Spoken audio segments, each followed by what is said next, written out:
Please remain standing for all men and women overseas and our first responders who put their lives out there for us every day. And also for those in California victims. And for the California victims. That's what he's talking about. Thank you. Please put your cell phones on vibrate. If you need to take a call, please make sure you take it outside of this room. All calls are outside. I will notice whoever takes a call inside. Thank you. Jeremy? Okay. So we have our distinguished council member here, Mark Jonai. If you take a mic. Thank you, Jeremy. First of all, I didn't say hello to everybody on that side of the room. Just want to acknowledge the community board members and how important you are and how meaningful what you do is. You truly are a voice for the community. So we have a lot going on, and I apologize, but I have a town hall this evening that I have to attend as well. Just want to talk on a few things. The budget for New York City, in particular. We're going to be at $92 billion. We're still working out the details. There was a preliminary budget that was offered by the executive. Now we have an executive budget that we're going through. There'll be plenty of hearings. It's going to be painful in the form of property tax increases. Nobody spends money the way New York City does. You're looking at a $1.8 billion increase in real estate taxes. And that's on top of the $1.5 billion increase we had last year. And there's no relief in the near future for homeowners, businesses, condo owners, co-op owners, or renters. See, everybody thinks, oh, it's just going to affect the property owners. Well, I got news for you. The city charges landlord. Landlord charges tenant. Tenant pays landlord. Landlord pays city. It gets passed on. And we have a couple of meetings, and we could try to figure out how we can help give some much-needed relief to all property taxpayers. But I want to talk on two major points tonight. One, Blondell Commons. Not sure if you've been brought up to date. After weeks and weeks of heavy negotiating, I was able to bring the project down by 25%. It was tremendous. When I say tremendous, it's borderline breaking the deal or making a deal. And this isn't the developer, this is HPD. So based on the funding, based on the number of units, it is now going to be a 6-story plus a setback. Not the 9 stories. It's going to be brought from 200 and change units to 178? No, 160 something. Okay. Just divide it by 25% and you'll have your number, whatever that is. In addition, worked hard with the developer, DOE, all stakeholders. The 20,000 square foot retail space is going to be targeted for a much needed first one in this community, 3PK, 4PK facility. That's a huge win for everyone. And we've preserved the parking of 225 parking spaces. Something that Westchester Square needs, something that the residents need, those that use the transportation that we have available at Westchester Square need, place to park their car. So I think all in all, nobody's happy, which means I did my job right. It really came down to the final hours. And I want everyone to know, the mayor's office, city planning, city council, you name it, they wanted this project. This project was going to get done one way or another. And I'm glad that we were more proactive in helping shape what that project is. Now the building height's going to be similar to the other developments. It's going to be in contour with the rest of Westchester Square area, and I think we overall did the best we could with what we had. Short of the community coming up with a $10 million to buy the property back, because that's how much developer has into it, and then we could make it a community garden and watch grass grow or whatever else we want to do. Nothing. That developer was going to do something with that property. And they weren't going to walk away from it, and they weren't going to make it a parking lot, because with $10 million, there's no way they can break even. So does anybody have any questions on Blondell Commons? Yes. Is this going to be a union? Is this going to be a union project? Glad you brought that up. We are going to, and this is part of the magic that I have to do afterwards, because the project doesn't break ground for 2 more years. We're going to make sure that 32BJ has the jobs, and that's superintendent maintenance. Absolutely. I secured that with 32BJ, and it's all about funding. So I have to make sure that we get them some funding that's needed to make sure that project is viable. Just so you know how it works, Joe, it's not the developer. They have a formula. It costs X to build, it costs X to maintain. HPD plugs in all the numbers for you, tells you what it's going to take. And based on the size of the development and the funding formula dictates to the penny, how much the developer is going to get through ownership and over how many years, and this is decades long. Rest assured, those jobs will be union-scale jobs with 32BJ members. That's my commitment to the project. Anyone else? Yes. What about the building, the trading unions in the building? They have an 80-20, you know. What about discussion about that, utilizing the trade unions? The trade supported this development. I think they actually appeared at your hearings and said they were in support of it. The bricklayers and a few other of the brothers and sisters in labor. Carpenters union. No. Right. So everything's a formula. It's not a full union job. That's how they develop affordable housing, or that's how it's done by HPD formulas. If it's going to be a full union job, meaning all of the trades are in there, but just so you know, when they break down the square footage for the development, it's not a union job, it is prevailing wage. So, although it may not be a particular union involved, there is prevailing wage that's associated with development. Mark, at that meeting, the same meeting that came out for the project, by the end of the project, at the end of the meeting, the people couldn't assure them that they were going to be even in consideration for a union. That we're talking about 32BJ. Yes. No, it wasn't. There was the carpenters. The formula is the formula, folks. And I don't know if you're the bricklayers or electricians or plumbers or carpenters or you name it. I don't know if you realize that there's so much development going out there right now that these contractors are having a hard time getting qualified, and they're paying prevailing wage. I'm not the developer. I'm not the owner. No, I know you're not, Mark. The formula is a formula. This is not something that I came up with. This is something that HPD came up with, sets the tone, sets the meets, the bounds, and everything in between. Folks, keep something in mind. 25% of those units, 50% of those units are going to Community Board 11. Community Board 10 can also apply for those units. So now you'll have people that live in the community, both 10 and 11, but 50% must go to Community Board 11. Studio apartments, and I only one that I remember, less than $400. I think there's a lot of people that we all know that could love to have one of those apartments. And then you've got all types of scales.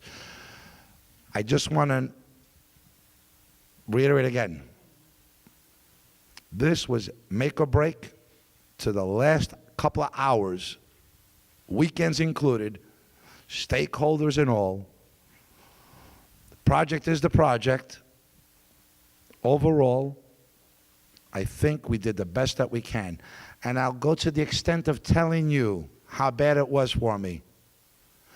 Mark, you are not stopping this project, is what I was told.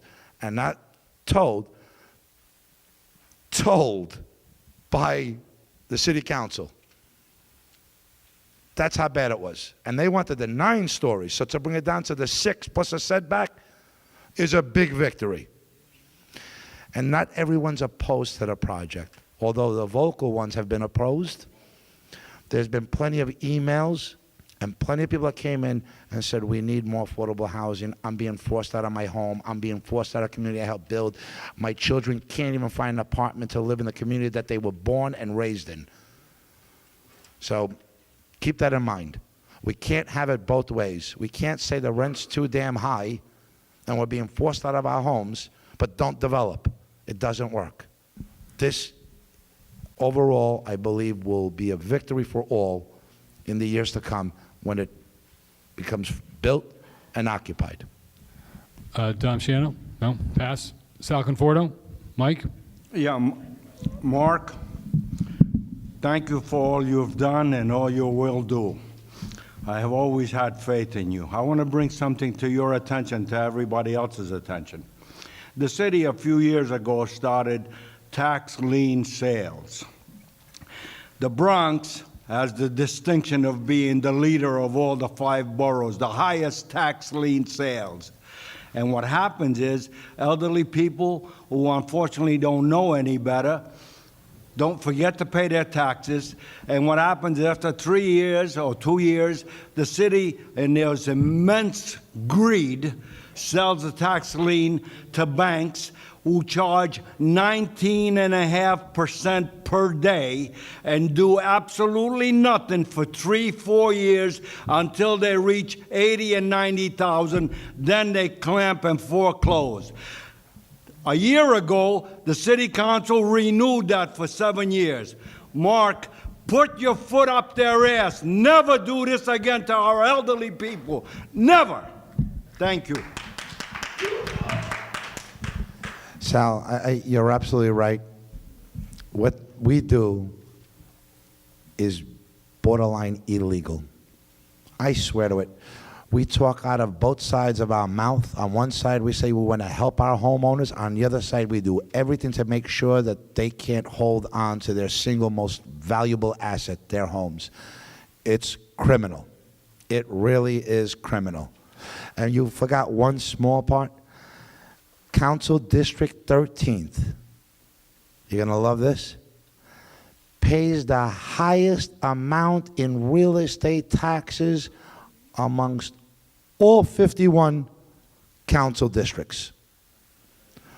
Based on population, based on the number of homes that we have, the 13th council district pays the highest amount than any other council district in the city. It's wrong. This afternoon we had meetings. I can't even tell you how many things we're working on with real estate taxes. I say, please guys, give me a 2% cap. If it's good enough for the rest of the state, why can't it be good enough for the city? Our residents can't forecast 6% increases every year, year over year. It's not something that's in the budget. The rest of the state enjoys 2% cap. Your real estate taxes don't go up by more than 2%. New York City, 6%. It's unfair. We have a lot of work to do, but I agree with you, Sal. Anyone else on Blondell Commons? Yes, Bernadette. Sorry. Go ahead, Bernadette. Mark, it's been brought up before, and I'm glad that there's education that's gonna be part of this development. But what the Van Nest, Morris Park, Pelham Parkway, we need middle schools. We don't need another pre-K. We don't. I'm glad you brought that up. Okay. Oh, I'm glad. I want to hear Guys, some good news about it. Good. I got good news for you, too. So don't get me wrong, 3 PK, we don't have a 3 PK program. This is going to help 3 and 4 PK. 1,600 seats. Money's allocated. This is all part of the negotiations I did with the city for Blondell Commons. There is money put aside for 1,600 new elementary school seats, and that includes middle school. 1,600. Guys, I really worked this one hard. So I can't remember who was on the conversation that we had for the property in Allerton and how I brought that down a couple of stories. That was a cakewalk compared to this one. Everyone, when I say everyone, was on one side of the equation. Anyone that had any authority, any power, any influence, they were all for a 9-story building. I was able to negotiate the 1,600 new seats. Tremendous. And I said, that's still not enough. Plus the 3 PK and 4 PK component, while preserving the parking that was needed for those businesses. I don't know what else I could have done. I didn't leave a single crumb on the table. Thank you.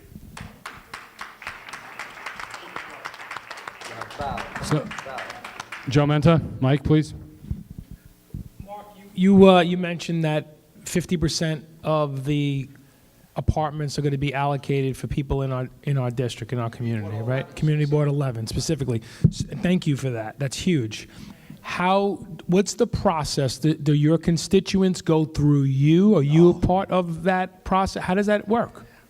There's going to be a marketing plan that's done by the developer. They bring an outside group to do this. They inform the marketing group on where. So what we're going to be doing in the near future, we're going to be marketing not only to the community board, all of the civic associations, all of the groups that we have out there to make sure that the word gets out there. If you don't fill out an application, you don't qualify. And then it's a lottery system. So if you get 1,000 applicants, only X will be selected. And it's all based on income. So keep that in mind. It's not $400 because you're Joe Menta. It's $400 provided that you meet the criteria, and there are plenty of families, elderly, and youth that are first getting jobs now, entering the market, that aren't getting the 6 figures salaries. So this is great. And I think we're going to see the benefit of it, and you're going to see a lot of people out there that we call our neighbors pleased. Okay? Thank you. I think I see more hands. I'm sorry. Debbie, Mike, please. The 1,600 seats, where are they? Is it going to be a new school, or? I'm glad you brought that up also. All right. So tonight's a real informational meeting. 108 on the block for an annex building. It'll be K through 8. Take it easy, folks. Who said no? K through 8. Go ask the parents in that school about what they want. They want their children in the same school and not have to go to a different middle school. We just spoke about the need of middle schools. And we're trying to do annexes elsewhere and a new building, provided that we find, and this is where you guys are important. I keep saying you need to be proactive. We need footprints of 20,000 square feet for a new school to be built. So either you become part of the process and you help choose a location for the DOE to build a new school, or they're going to find it, and then the community board has to accept it because they don't need community board approval. You don't need elected officials to approve it. I keep emphasizing on the importance of being not only involved, but being proactive and not reactive. You should be able to help DOE decide where that school is going to go. And that means 20,000 square foot. They like corner properties, but they want 2-sided streets, if not corner. So whatever you may have, don't do it now, because unless you know an address and the property on White Plains Road in Brady. No, White Plains Road in Marin, where SOFA has that property. It's a huge two-block corner place which would be perfect for a school. Perfect. And somebody's got to talk to SOFA's office and make her an offer. Okay. Where is, We- Can you write that? There you go. All right, perfect. I'll be very happy All to right. give you the phone number, and you can call Barbara SOFA. Excellent. That's being proactive. And again, I want to make another comment here. Please, folks, and don't shoot me. You will have shelters coming into Community Board 11, whether you like it or not, and you can't stop it. Oh, yes, we can. Okay? Then if you think you can, let's go talk to the people in Queens that try to stop it through lawsuits, that couldn't do it through protests, they couldn't do it. You got it going in Parkchester, can't stop it. We can make noise. You can't stop it legally. You So have even no- though we have the you have- highest amount, doesn't matter. You don't have the highest amount. Says My who? lawsuit that I started says the borough of the Bronx has the highest amount. In Community Board 11, you know how many shelters you have? No, I meant Bronx. 0. Hold on. Hold on. Let's identify a shelter first, folks. Let's identify not a three-quarter house, not a private house that's been converted that has 8 residents, large-scale, full 100% multi-floor shelter. Where? We have a quote-unquote and temporary shelter for people getting back on their feet.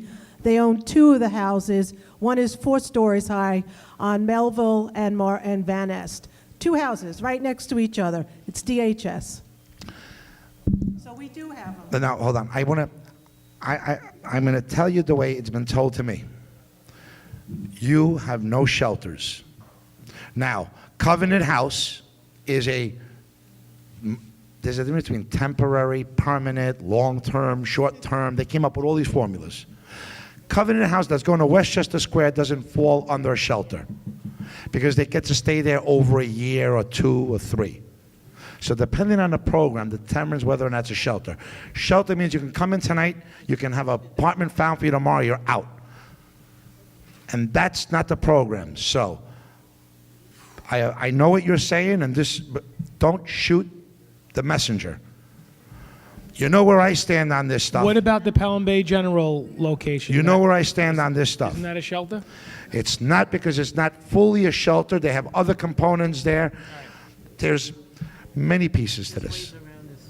And this is not what I'm creating, this is what I'm being told. So folks, hold it. Whatever it is, the mayor introduced a 90 shelter plan for New York City. You break that down by community boards, or you want to break that down by council districts, that means 2 per council district. That's if everybody gets one. We're getting, I'm told, 3. They haven't identified the location. They won't disclose anything to me, but they're working hard. Folks, be proactive. If you know of a site that this community board will embrace, this is the time. The building on Barnes Avenue? Otherwise, they're going to put one in there for you, and you have very little recourse. They cannot come down. I threatened a lawsuit. We're in the appeal process. It means nothing. It means absolutely nothing until there's a decision made. This is on the city's own findings that the borough of the Bronx has more supportive housing, homeless shelters, scatter sites, you name it, than any other borough in New York City. It's unfair. It's unfortunate.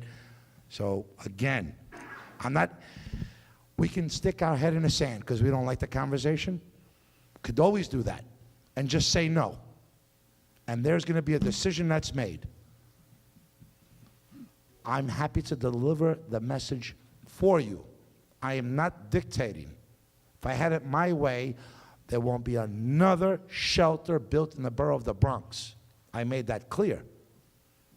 It's not going to be my choice. So Pat Charles had her hand raised. Pat Charles, Mike? Okay. I'm sorry, but I'm going back to the affordable rent. We also have young people that are making a pretty good amount of money, and they don't fit below, and they definitely can't make the high. So the middle. I'm glad you brought that up too. This is a 100% affordable development. I negotiated everything. So there's 5 different categories of AMIs. 5 different. But how? Yeah. It's all 30% AMI, 40% AMI, 50% AMI, then it goes to 80% AMI, then it goes to 100% AMI. And based on, I can send, and maybe I'll do that for you, Jeremy, I'll send you the breakdown of the AMIs, which dictate the number of units, it'll dictate the dollar amount that you have to make under, and the rent that you'll pay. And then we'll have a better understanding. Right. Person, just because they're single, they're in between a rock and a hard place. I'm with you. And that's why I said that our youth also need options. Our single men, women, young, old, this is part of the formula. All right, so Linda White had a question, and then Trado. Yes. Sir, we have a lot of halfway houses, and unfortunately, not only halfway houses, but houses for developmental people that have been put in because the homeowner or the landowner figures they're gonna get a lot of money.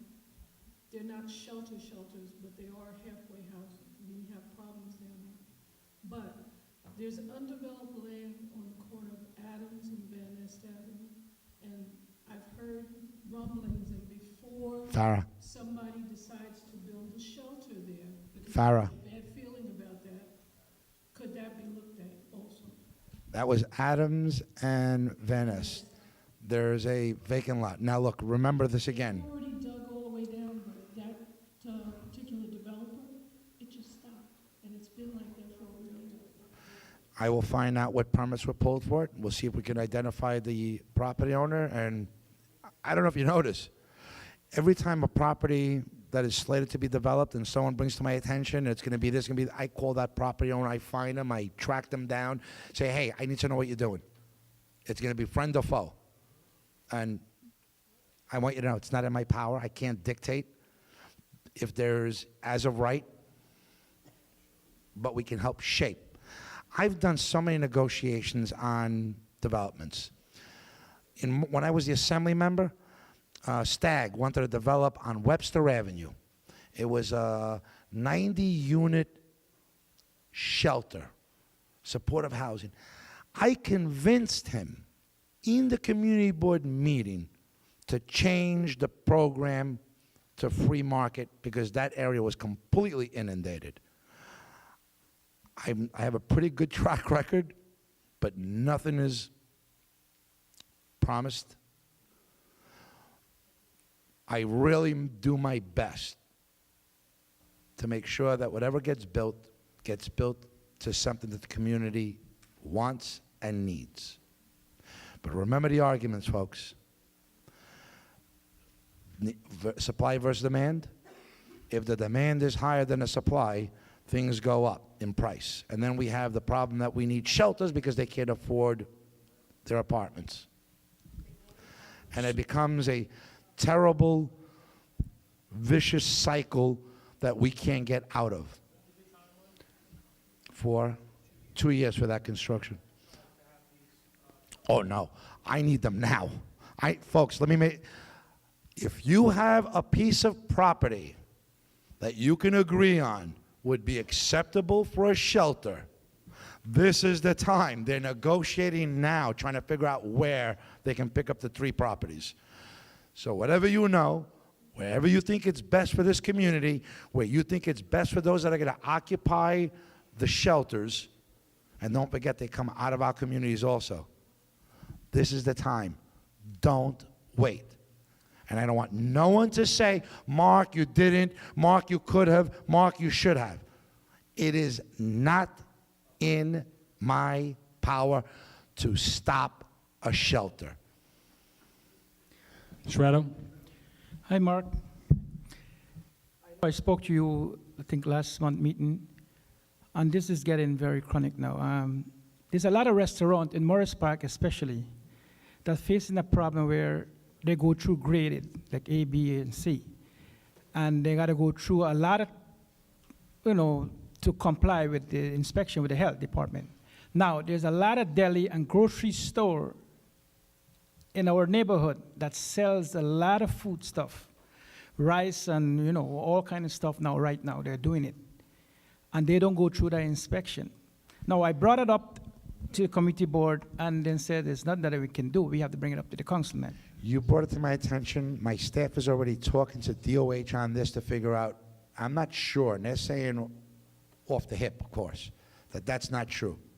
They may not get a letter grade, but they still have to comply. So, but I'll have a clearer understanding. I'm meeting with DOH on this. They're coming in to see me to explain exactly the differences between a restaurant establishment that does solely food and then a deli which offers self-serve, makes sandwiches, or they sell food, they sell rice, right, they have a little grill, beans, and everything. Yeah, there's a difference there that we're going to have a much clearer understanding in the upcoming weeks when they meet with me and outline, and then we'll figure out how to make it fair for all.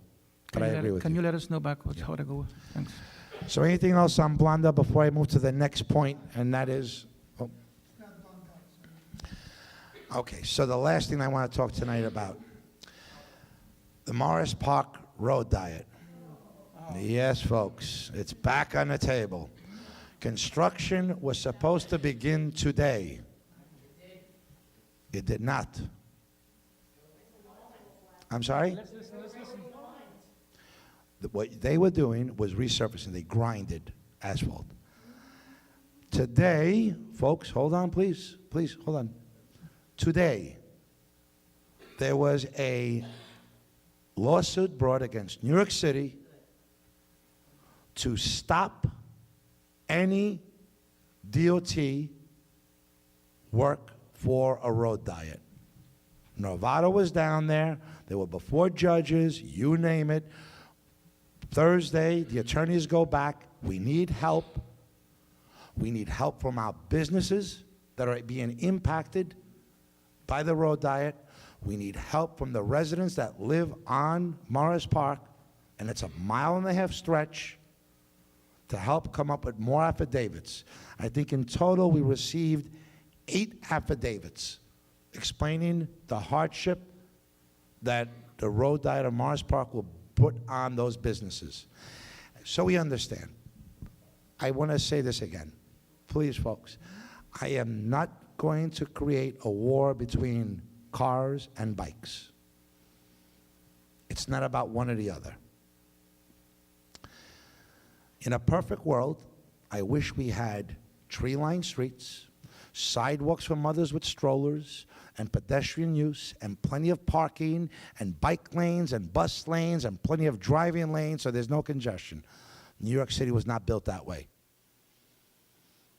So we have to work with what we have. The real impact of the road diet here is that the commercial corridor will be dramatically impacted. There was a study, the city planning is now going around, as you know, based on the Metro North coming into Morris Park and Van Ness. This is the only major commercial corridor that connects both Metro North stations. So don't do this until we have a study. We have to understand the impact of the Metro North stations coming into the area.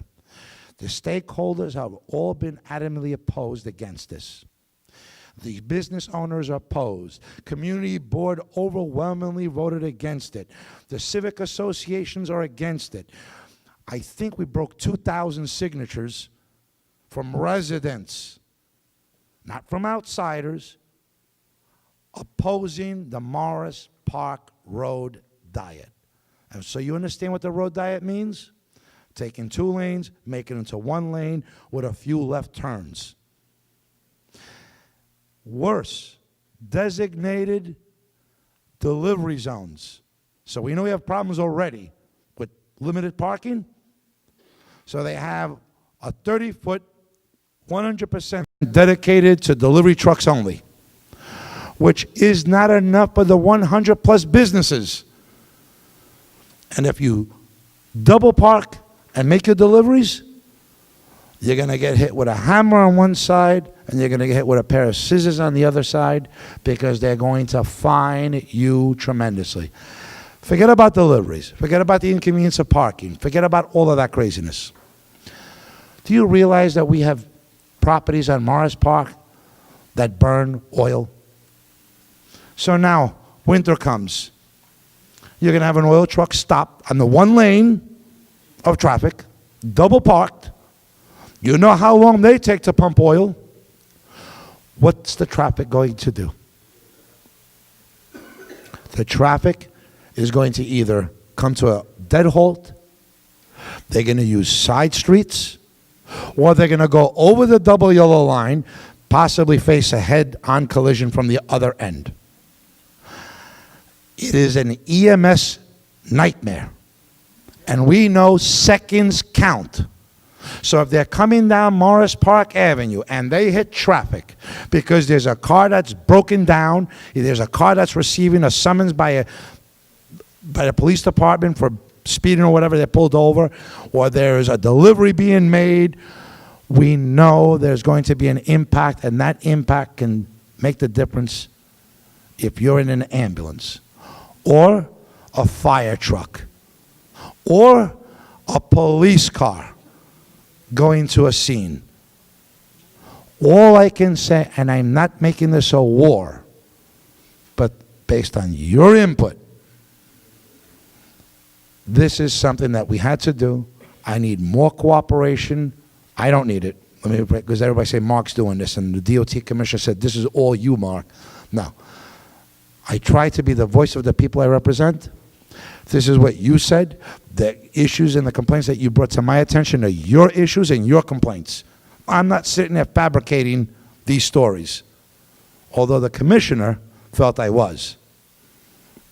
But that's a different time. So, Thursday, Thursday, the attorneys are back in court. Between now and Thursday, we need more business owners to file affidavits, more homeowners, and in particular, I'm looking at Bernadette and Pergam. You already have a White Plains road diet. You have a Morris Park road diet. And I believe it was you, Bernadette, that told me your side streets now in the morning is a dead traffic jam. This is going to make it worse, except that it's going to be expanded.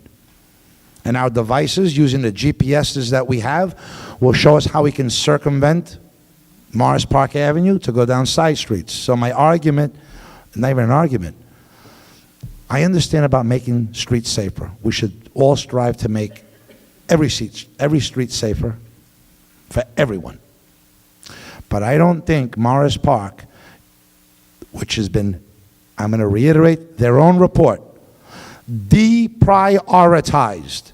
It is not a priority corridor because there was a 40% decline in pedestrian-involved accidents.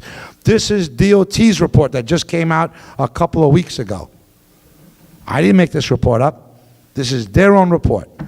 So I said, hey, 40% decrease, that's wonderful. Let's hope that's another 40% the next study. Metro North coming in. This warrants us sitting back and taking that approach. Let's evaluate. Let's understand what this is going to do. We know what it did to Allerton Avenue. We know what it did to White Plains Road. We know what it does to other neighborhoods.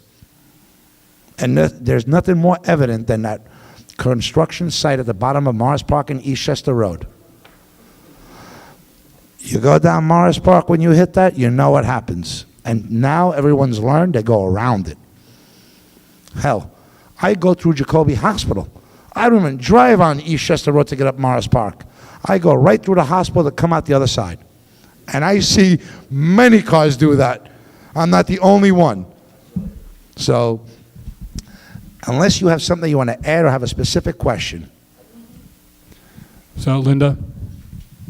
They're already in breach because when we left this morning, we had double yellow lines. When we left to come home at 5 o'clock, they had all been erased. No, being erased is okay. No, this was not paving, excuse me, sir, this was not paving.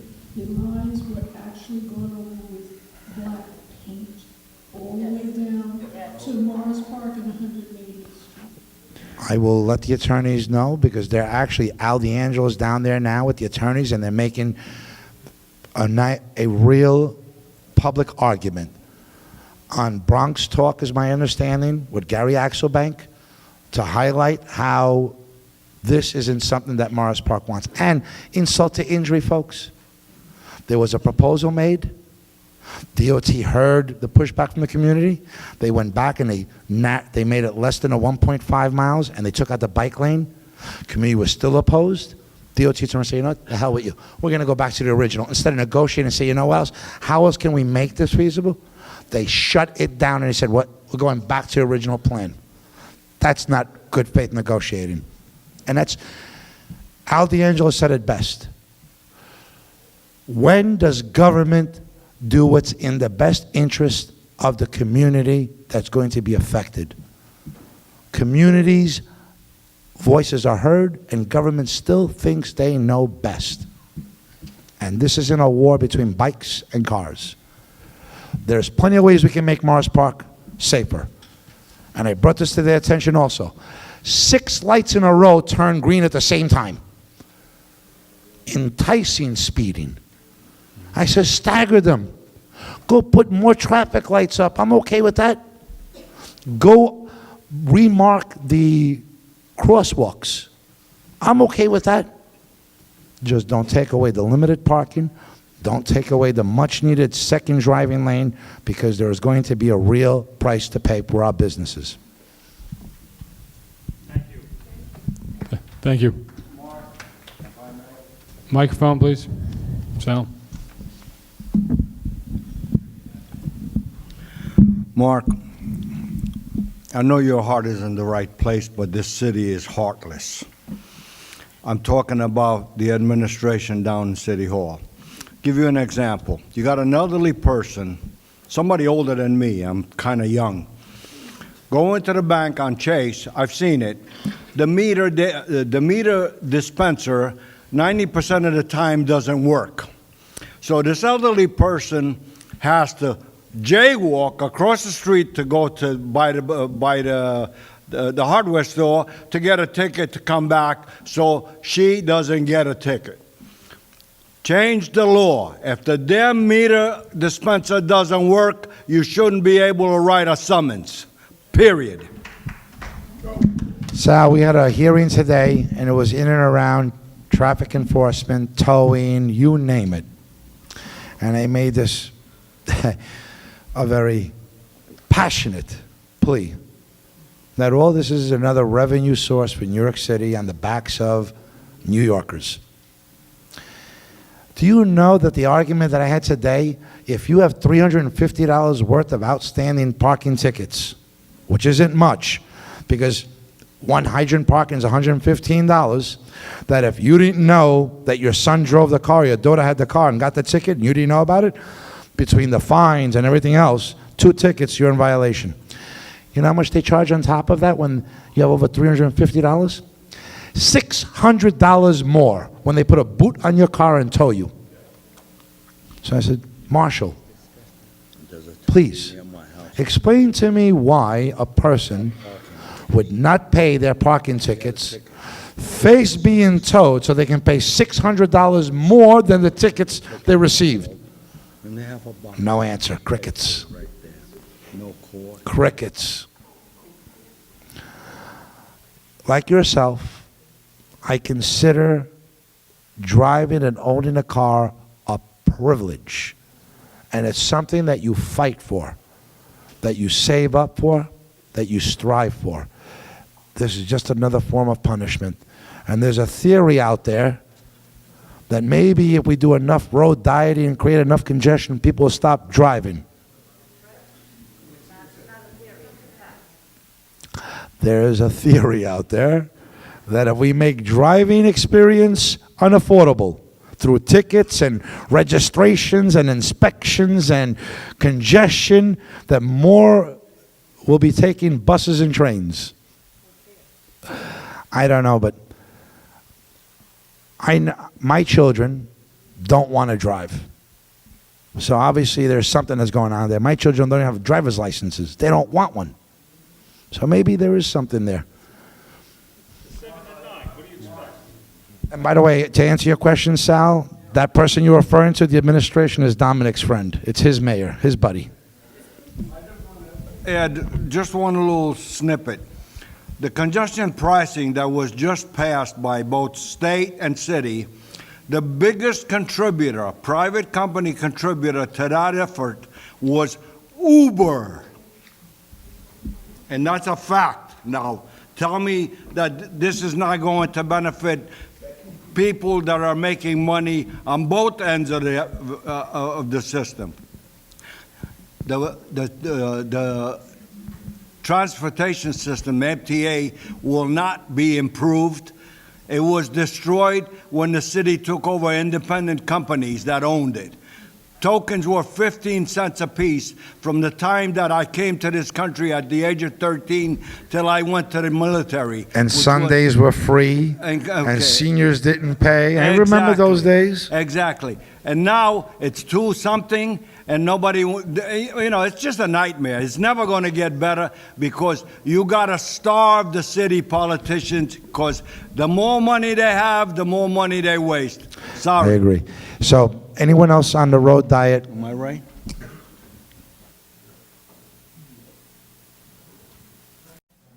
Bernadette. Thank you. Mark, I had a conversation about a month and a half ago, a lengthy conversation with Nervato. I guess begging a little bit and trying to come up with other alternatives just to for Van Nest. And I said, I just finished my defensive driving, and it even says in the statistics that most of the issues are at intersections. I said, look, focus on the intersections. I go, put more speeding cameras. I go, that will work. That will lessen a lot of it. He had said that the city just got more money for cameras. So I go, there's your answer. I go, why is all this being done? I go, the communities don't want. I said, it would be a good negotiating point and a good compromise. So I tried my best. You're not alone, Bernadette. So anybody else on the road diet? Stay tuned, please. I implore you again, business owners of Morris Park, have them get in touch with Al D'Angelo so that they can also be added into the lawsuit. The few always do the work of the many. It can't be that way. We need more testimony. The more people that testify and show the hardship, the more likely the lawsuit will have effect on the judge that presides over the case. If it's only 10 businesses out of 100, it doesn't show well. It doesn't show well. We need more small businesses to join the lawsuit and show the hardship. So with that, I want to say thank you. Public service for me is really the most incredible thing I've ever done. It's not always great, but there are certain times that you feel the reward. And that's when we come together and ultimately are successful in bettering our communities. It's not about keeping everything the way it is. We live in a good neighborhood, a great community. If it's safe, we should strive to make it safer. If it's clean, we want to make it cleaner. And if you have a good quality of life, you want a better quality of life, and that's why I'm here. God bless all of you. Thank you. Mark, thank you. You got a good councilman here. We all do. We appreciate you, Mark.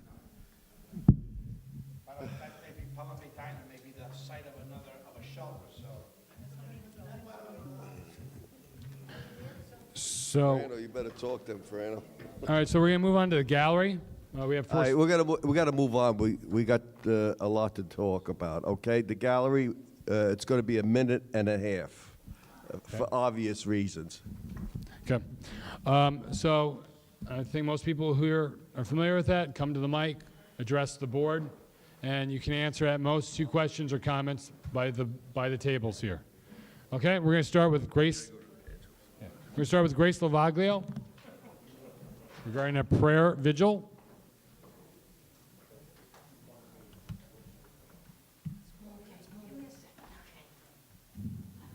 Hi, everybody. My back is out of wax. Does that count my time? So, I'm here representing myself as a Christian who is pretty much outraged about all these attacks that are happening. So I've been putting together a prayer vigil on May 5th at 12:30 p.m. It'll be at 1015 East Gun Hill Road outside of the Bronx Christian Fellowship Church. And I'm hoping that we have everyone, this is to have a prayer for victims of what happened in Sri Lanka and what happened in California.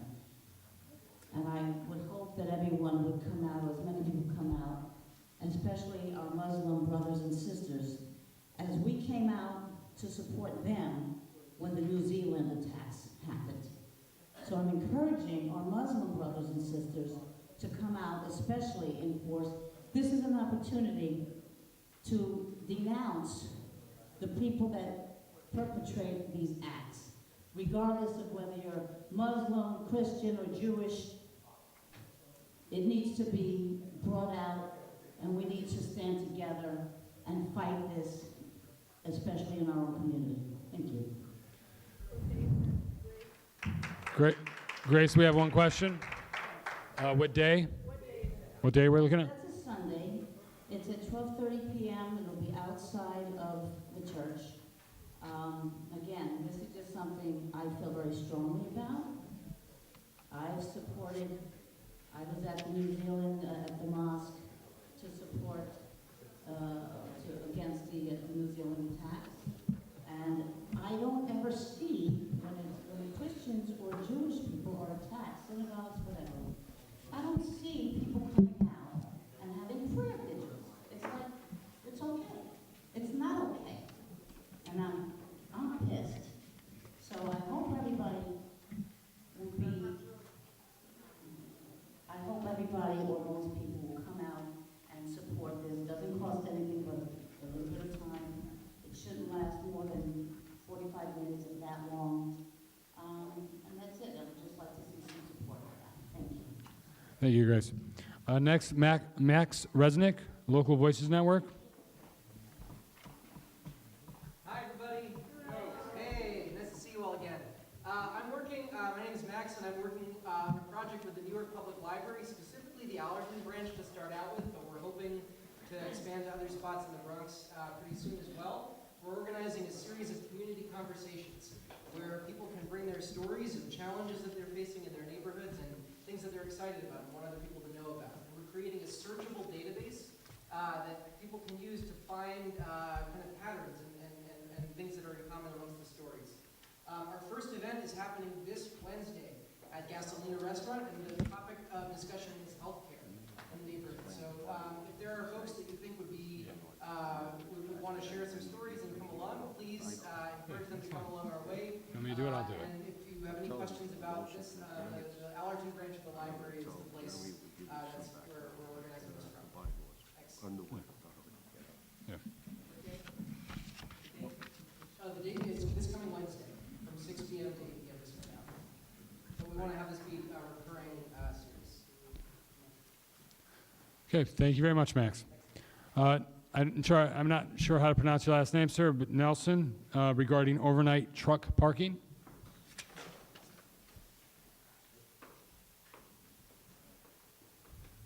Good evening, everybody. I've been there before, I think last year. My neighborhood still has the same problem. I've made many attempts. I called 311 many times. I sent letters to the precinct 49 and 47, and the two councilmen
So, The law is there, DOT 408.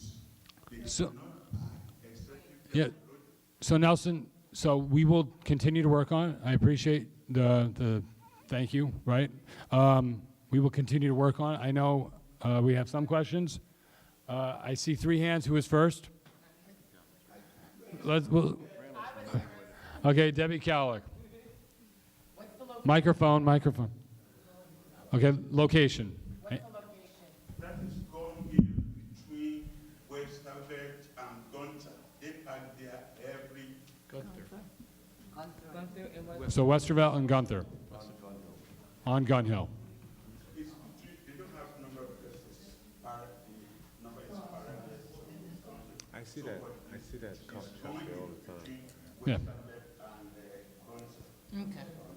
Yeah, I do see that truck. Who's the next question? One more. Frano. Jeremy, this is a pattern that I've brought up not only to Community Board 11, which I'm a member, I've also called our NCOs. Yep. Sometimes it takes 3 messages to them for them to say they'll do something, and unless I'm calling, nothing is done. These trucks are not allowed to be overnight on our neighborhoods. I had a tractor trailer across my house for 7 nights. It's unforgivable. We need to be more proactive and hire our own trucks if necessary to just take them away. This truck wasn't even ticketed. I'm ashamed of the activities of the NCOs. That was the second one, right? So last but not least, Gene DeFrancis, Allerton Merchants. I had a whole bunch of nice things I wanted to say, but after the councilman spoke, the events are on a flyer on the back table. Please attend most of them. I want to just share with what some of us community activists go through on a daily basis, and let everybody know that we're volunteers. So when I get an email from a resident, tax-paying, law-abiding, decent human being that I know, and it's not the only one, but it's, it hit me. And it's not me saying it, and I've spoken offline to some people about the dangers that it's occurring, and they think I'm threatening them. But we're at a serious capacity where at some point, he says, the residents will take matters into their own hands if these criminal activities continue. No one wants a war, but that is what has been declared upon us by the criminal elements and the lack of fines, tickets, and yes, arrests by the NYPD. Now, I don't agree with all of it, but the bottom line is this isn't the only message that I get. And if we get a shelter, if we get traffic congestion, if we get saturation in our stores, if we keep getting this pressure put on, especially in this community, I can't speak for the other neighborhoods. I can only speak for Allerton and the dozens and dozens and dozens of messages I get from residents that are fed up and frustrated. The fight has happened. The people that are here now are going to fight. I can't say that and express it enough. I need to finish this, please. Give me an extension. Because this is serious. It's up to the board. Yeah, go All right, go ahead. Go, Fred, Gene. It's just one more sentence. We need to stop the insanity. And we need to make sure everybody is law-abiding. Because I can't get any more of these calls. I can't. My stress level and everything else going on can't handle it because we need to be able to work together and talk. So we can't brush things aside. Thank you. Joe Menta, Mike. Gene, I just questioned, so, and I feel for you because we get some of those emails and people actually come into our association, like that gentleman right there, that talked about his issue with the parking. What is the 49th precinct not doing, and what kind of crimes are they experiencing? Sorry. Yeah. We're talking about getting new buildings. Meanwhile, 7,000 people have left the Bronx. I don't know if you know that. We lost people. We don't have a housing crisis. That's nonsense. That's a lie. And this Blondell, I supported it. until we're paying for that contract. That's right. The taxpayers are paying for that contract. Now, if they want to build and they want to spend and they want to do non-union, and they're going to tell us that, oh, we can't, there's nothing we can do. These people are not listening to that. They're not. Right. And they're just as passionate as I am, but unfortunately, they work longer hours than I do, and they don't have time for the nonsense that I put myself through. Right. They're tired. They just want to take care of their family, and this is everybody. Allerton is the most diverse neighborhood in the entire Bronx, arguably the city. This is everybody. This is across the board. And then enough's enough. Well, I specifically asked because they mentioned something. Was it just in generally speaking, or the officers are making arrests. To this Right. gentleman, they're not. They're making an arrest. We have a guy. He was arrested 80 times. I came up to him. His name is Sean Cooper. 80 times, and he likes to harass women business owners. I don't know if some of you remember me coming up to him. He's on the streets again because they don't have care for the mentally disabled. They put him out on the street in the middle. Now we have a shelter. I heard one young lady saying, "Oh, we need shelters. We need shelters." What care are they getting in the shelters? They're not getting the proper care. They're not getting drug tested. So we're getting one person. That multiplies to 5 people now on drugs. it'll stoke a fire? It'll stoke a fire, and we're a residential community. The Bronx is different. The Bronx is not Manhattan. And we're also getting people into these shelters that are not from the Bronx. So we're cleaning Brooklyn, Staten Island, Queens. They're coming to the Bronx, and now we're the unhealthiest, we're the poorest. Our schools are packed to capacity. It's ridiculous. It's ridiculous. You right? Yep. And we all know it. Yep. Absolutely right. Absolutely right. Anyone else? That was one question. Thank you very much, Gene. So we'll move on. That closes the gallery session. Now we'll move on to elected officials. We have from the Borough President's Office, Thomas Lucania. Good evening, everyone. First of all, I apologize. I left my folder on my desk, so I did send Jeremy the report, so I'm just going to ask him to forward it all out to you completely in its entirety. Those folks who are up for reappointment, those letters will be going out the second week of May. Those who have applied to the board for as a new member, those letters will be going out towards the latter part of May.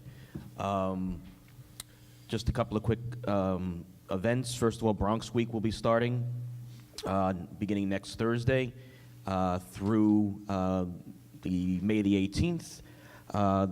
If you go to ilovethebronx.com, all of the information is there as of next Wednesday.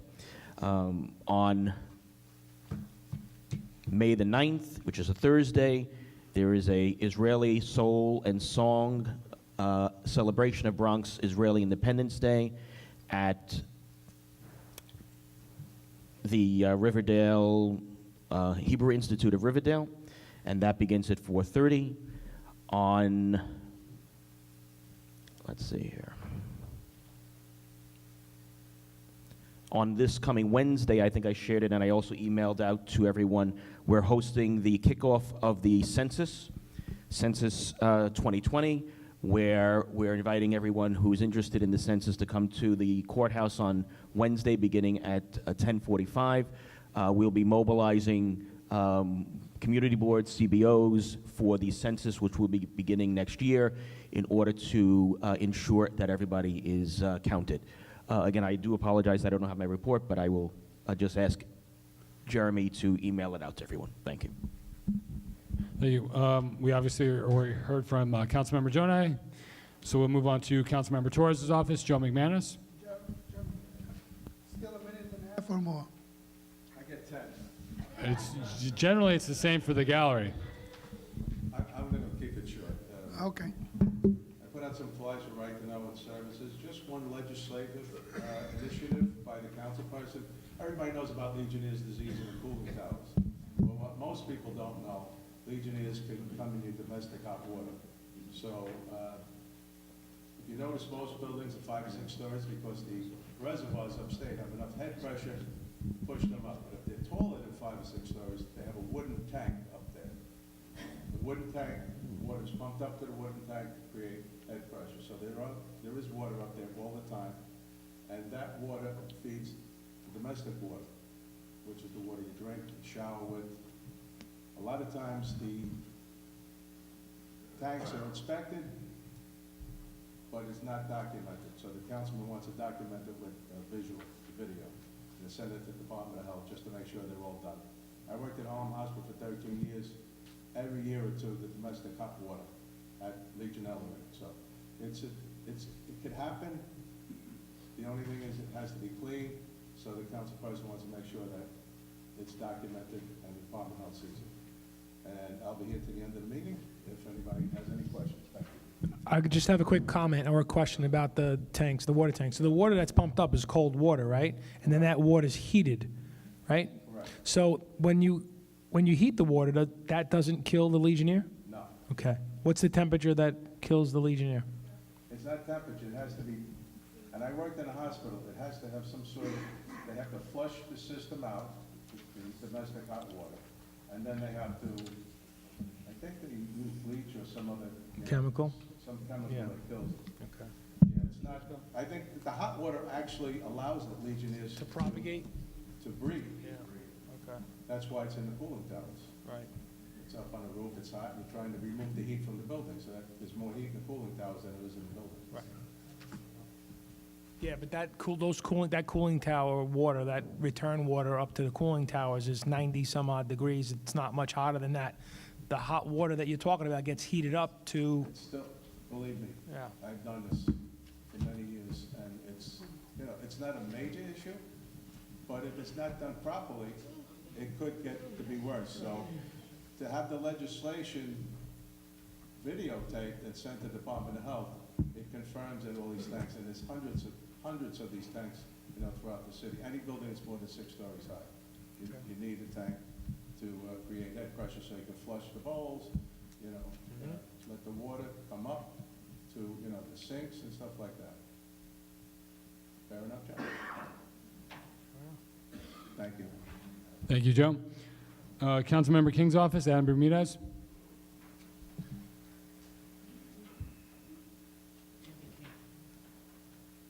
How's everyone doing? I will be very brief. We have an event later this week. There's a flyer out there if you want to take a look. It is Autism Awareness Month. I want to thank Senator Bailey's office. They had a great autism walk over by Eastchester Road yesterday. Councilman has heard from so many parents of kids who are on the autism spectrum of just kind of the complete chaos that the system is. If you've heard of what IEPs are, called the education plan, so many kids it's found that they deserve XYZ mandated services, and they don't get them a month later. Sometimes it takes a year. So the councilman has really been trying to have a conversation about that and look where we can look outside the box. So he's been talking about the Department of Mental Health and Hygiene. How can we get them more involved in the special education system when that's what they do? That's their expertise. That's about it. Thanks very much. Great, thank you, Adam. Scott Stringer's office, Marielle De La Cruz. Good evening, everyone. Good evening. Like Jeremy said, my name is Marielle De La Cruz, Bronxborough Director for New York City Comptroller Scott Stringer. I will not be as brief. One, we have a Jewish Heritage Celebration on May 28th down at I think it's called the Museum of Jewish History, if I'm not mistaken, down by Battery Park City. So if folks are interested, there's a few flyers out there. And then also, as Ms. Edith mentioned to me, and I'm sure you all saw over the weekend, we had a press conference regarding parks. So unfortunately, New York City lags far behind other American cities when it comes to providing these kinds of public spaces. Okay. In total, there are 2,067 public playgrounds in New York City. Okay. A little bit over 1,000 are overseen by parks. About 800 are overseen by NYCHA, and 243 are schoolyards that are used as playgrounds as well. So they might seem substantial, but amongst the 100 largest cities in the United States, New York ranks 48th playgrounds per capita, behind Detroit, Milwaukee, Cleveland, Chicago, Boston. To a large extent, these disparities are driven by failure to anticipate, prepare for any kind of population change. In 2018, parks deemed 159 playgrounds unacceptable. 521 playgrounds had at least one hazardous feature that needed immediate attention, and 29 had hazards that could present any kind of life-threatening issue. They did all. And I wasn't done, but I guess I'm done. So anybody has questions? Yeah, she's good, I know. She comes to my meeting. Oral Selkridge, Mike? Joe Thompson. Joe Thompson. It's all right, all hands look alike. Marielle, I just want to ask one question. With all these parks that need repair, why are we building new parks instead of fixing the old parks? And whatever we need after that should reduce the number, shouldn't it? So, no. So there is a call to repair those parks as well. So that's a conversation that's been going on for quite some time. So not only, and we're asking for them to increase the budget for those things to happen. We were having a fun conversation knowing that restrooms cost $4 million to be built while other things are a lot cheaper. So we're asking for, because there's not enough playgrounds period, we're asking for both. For there to be fixtures for the one that exists, and then to add playgrounds either in public schools, like their backyards, because some public schools do that, and as well on some places that do not have that space to add them onto the streets. Okay, so We're asking for both. We're not asking for just one. what's the priority? And then, sorry, the other, and a part of that point as well, is that there are public-private partnerships that help with that kind of funding, so that's something that he has told us already to fix. We're saying both, because there's a lot of things that were supposed to happen quite some time ago that have not as of yet. So we're saying that both of these things should happen, and there's methods to ensure for both of them to happen at the same time. So there was a report also a few months ago regarding nitro playgrounds and the state that they're in, and they're doing pretty horribly. But there are ways to fund them. Great. No, I know what priority is. I don't think that in the report there is a priority. It's just more to do both, and there's ways that we can do both at the same time. Because there were supposed to be more parks built. They haven't been built. There was like a number that was like slated in 2008, and that hasn't happened as of yet either. Okay. That's 2 questions. Thank you very much. Thank you. We're going to move on to Congresswoman Ocasio-Cortez's office, Noreen Akhtar.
Yeah. Questions? Edith Blitzer, Mike, please, microphone. I know you can't disclose the address, but it's a hint to the area? It's along the 2 and 5 line. That's a big area you're giving us. And it's not too far from here, Hey. I'll tell you that. That sounds good to me. One more? Is that it? Okay. Thank you very much, Noreen. Between the 2 and 5 line. Senator Jamal Bailey's office, Kenny Augusto. Okay, good evening. Senator Jamal Bailey hopes everyone had a joyous season Pesach and happy Easter. Strongly condemns all the attacks in recent days. We just had a successful prom dress giveaway this Saturday in collaboration with Assemblywoman Natalia Fernandez and Talia Kumi Etiquette Academy. On Sunday, we had our autism awareness. Councilmen were hosting with us. On May the 4th, we're going to be having Mother's Day celebration at Einstein Community Center in Einstein Loop in Cobb City from 1 p.m. to 4 p.m. Hairstyling, manicures, to give us. I can use a manicure. Saturday, May 18th, we had such a successful caps lock clergy activists. Weekend, yeah. Police coming together in solidarity and loving outspoken communities. We're having real conversations with NYPD and the community to talk about. How come NYPD doesn't come to these meetings anymore? I'm just going to ask you. Shooting, shoot, don't shoot, disorders. We really thank the cooperation of Fort Knight Precinct, for the 52nd Precinct. Also, disappointed because he knows his mother doesn't know how to shut up. Senator Fresh from his criminal justice discovery and bail reform victories. We're focusing in on rent reforms coming up. And it's great to be home again. Thank you. Thank you, Kenny. And last but not least, Natalia Fernandez's office, Maria Perubi. Hello, everyone. My name is Maria Perubi, and I'm from Natalia Fernandez's office, and I have a couple of events to announce that we're holding. The first is our Know Your Rights Immigration Forum, which is going to be this Thursday from 6 to 8 p.m. at PS 105. So that's, if any of you or if anyone that you know has any questions regarding how to handle themselves if they encounter an ICE agent or if they need fee waivers for their residency applications or have questions if the Muslim Bay deposit them or what to do if they are asked the question of citizenship during job interviews, etc. And our next event after that is May 4th. We're having a ring barrel event at Loretto Park from 12 to 2. And last but not least, we have a grand opening / open house for all of our constituents and community members at our new office at 2018 Williamsbridge Road. Refreshments will be available, and if you want all the flyers for these, they are on the table outside. Thank you. Very good. Okay. I have one. Pat Charles, microphone. Now remember, the mic is so we can get the recording. I'm sorry, just the date for the PS. Yes. Yes, it is May 11th Okay. from 11 to 1 p.m. Thank you. Frano. Whatever happened to the request for the Con Ed to be involved with the Pelham Parkway reconstruction, that Con Ed wasn't being responsive? I never heard from it. I requested to be included in any correspondence, and I have not heard a darn thing. So I did get an update recently from the assembly member. She spoke to Con Ed, and they will be attending the meetings. When? The next one, the Pelham Park. So it's the second Thursday of the month, currently. I'll make sure I'm there. Okay, so that ends the elected officials portion. We're going to move on to Chairman's report. Tony Vitaliano. Al is currently away. Mark already spoke. No, but Mark's office has a few announcements to make, I would assume. After now we're speaking. Mother's Day that he's handing at the Sands. Okay, I mean, it's up to the board. that's granted. Usually, if the elected hear themselves, that's it. Does Mark's office have anything to report? I'll come up, please. So come to the mic, please. After now we're speaking. But Mark didn't do the events. Thank you. Good point. Good point. I'll just mention a couple of them. My name is Sarah Rubin. Yeah, speak on the mic, though. My name is Farah Rubin from Councilman Jonai's office. We do have a mobile office event with the Ellington Merchants on Ellington Avenue, May 2nd, from 3 to 6 p.m. on the Avenue. We also have the May 4th Mother.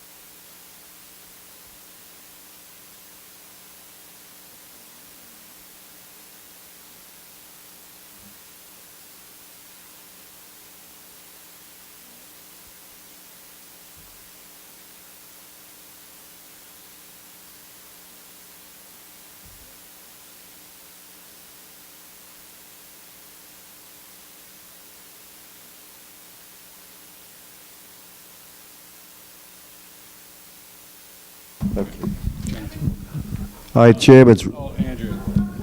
Ninth precinct doesn't show up at these meetings anymore? I was going to ask. Is this right here? Yeah, but we can't, you're not on the recording if you don't speak into it. How come the 49th precinct doesn't show up at these meetings anymore? I don't know. I specifically met with the captain last Monday and mentioned it to him. And they said they couldn't, I know one person said that they probably wouldn't be able to come. Because there's something, because the precinct council meeting on Tuesday. Yeah, Frano. But Jeremy, there are community officers out there that could come here in his place. This is unacceptable. That's I mean, absolutely- we're a community that's very involved. We need to impress upon him that he shouldn't overlook us. Okay. I will bring that back to the captain. Tell him Pat Charles. I'm also having some issues even with my NCO.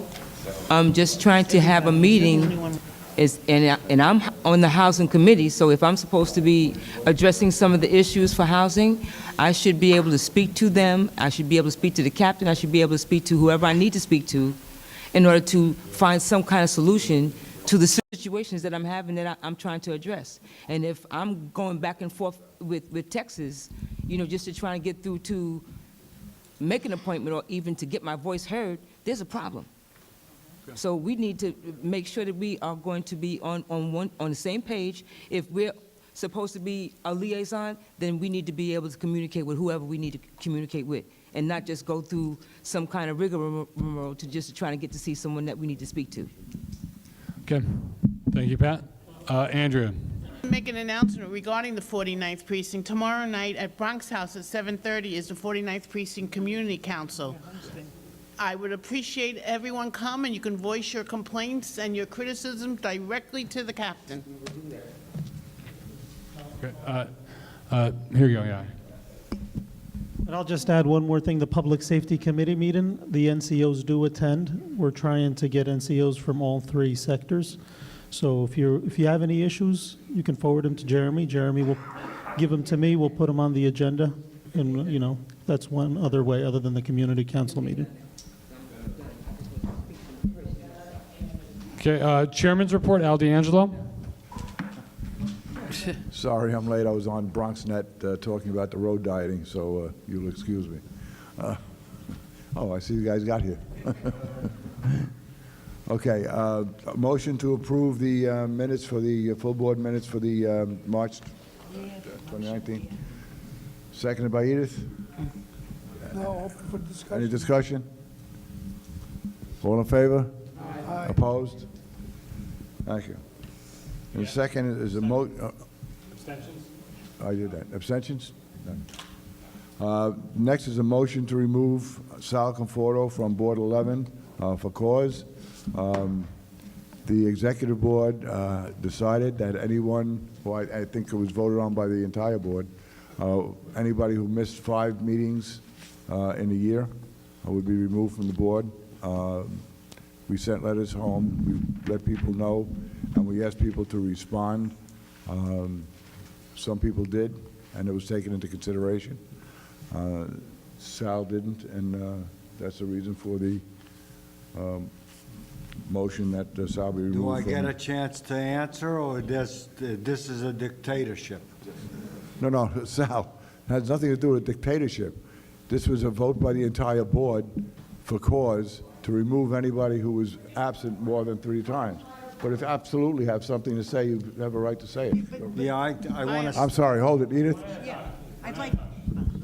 No, Well, needs a I'd like- second before discussion. All right, so this was a motion that came from the executive board, all right? It was unanimous. So the motion is live. We'll get into discussion at this point, right? This is discussion. So I think Sal should be given the opportunity first, right? No, I think we should find out for what reason Sal couldn't make the meetings. Did he have a valid reason? Is there a That's what health we're- reason or what? We had asked that people send a letter explaining why there were 3 people involved. One did send a letter explaining why he wasn't able. The second also sent a letter, but he never sent in his application for renewal, so therefore he was withdrawn. And Sal never sent a reply back, and that's the reason for the motion. Yes, please. Okay. I understand the other person was Vinnie Prezioso. He came to one meeting in the last 9 months, and where is his name here? Because he came to last month's meeting? Excuse me, no. Again, I said, if people sent a letter in explaining their absences, which he did, his wife has been very, very sick, he's... Yeah, But that's right. not- It should, excuse me, but what happened was the executive board looked at the letters that came in, we reviewed the letters, and we accepted his letter. Sal did not send a letter. And that was, had he responded, it would have been a whole different story. Go ahead, Sal. Yeah, you know what? I didn't send a letter because I was totally pissed, okay? And you can throw me out, that's what you want to do, that's fine. But let me tell you something. The office knew that I was suffering with Baker's cyst and I couldn't work. Al, you knew, I communicated that to you. So now you telling me I had to send a letter? Were you dense? You didn't remember that I was telling you I was Excuse sick? me, dense has nothing to do with it, Sal. What has to do with it is what's right and what's not right. You were asked to send in a letter, which you did not send in. Fine. I even asked you personally. Okay, I didn't send a letter. I but, personally know, asked you to send wait a a minute. letter in. Let's just get personal here now, okay? Personal? You and I went to the same high school. You know me for a lifetime. Absolutely. We talk often. So you as the chairman, Sal, let's keep it professional, please. You're welcome. Hold on. Sal, please, keep it professional. I'm an emotional person, and it's probably the last thing. All I wanted to, you know what, vote it out. Excuse me, Sal, did I personally ask you to send a letter in? Huh? I And asked you know, to I send in a letter. personally refused. Oh, I'm sorry. So put Okay. me out. I'm sorry that Vinnie's wife's not is sick. The motion was made. Is it seconded? No, it's already been, it's live. Take a vote. Who seconded the motion? Yeah, he was already voted. Okay, all right. So, we are discussion phase, right, Joe Thompson? It's on. Don't touch the button, please. No, it's off now. Yeah, don't touch the button on top. Please don't touch the buttons anymore. Okay. I didn't touch the button. Just talk. I know, but, I mean, Sal's been here a long time. I'd like to hear his explanation without getting excited and give us an explanation that we can play with here. I try to, you got to understand that I'm an emotional person because I'm Italian. Okay? No. I communicated to the community board, to the staff, to Chris, to Harriet, to Jeremy. I was suffering with a Baker's cyst. I don't know if you know what it is. I didn't get it from Conti's. I got it. My leg swelled up to an elephantine size. It was, the blood was going in and not coming out. They thought they might have had to amputate it. So for about a 7-month period, I was just going crazy with it. So the board didn't come to my mind. Survival was in my mind, okay? I'm here tonight. If you guys want to vote me out, go ahead.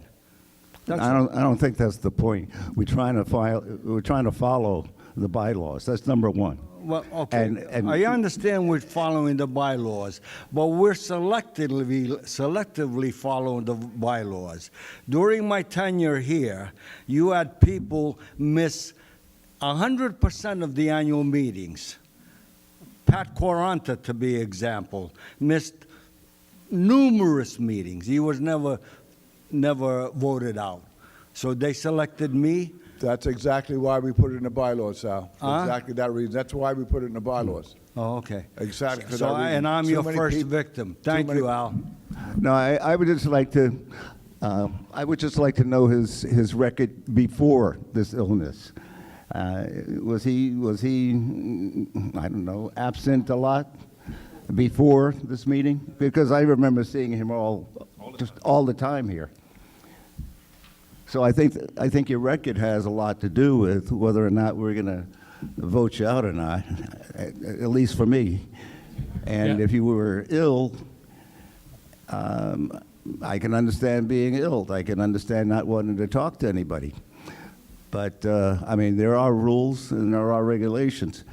I don't know if we can bypass those bylaws. That I'll have to hear from the chair and the executive committee.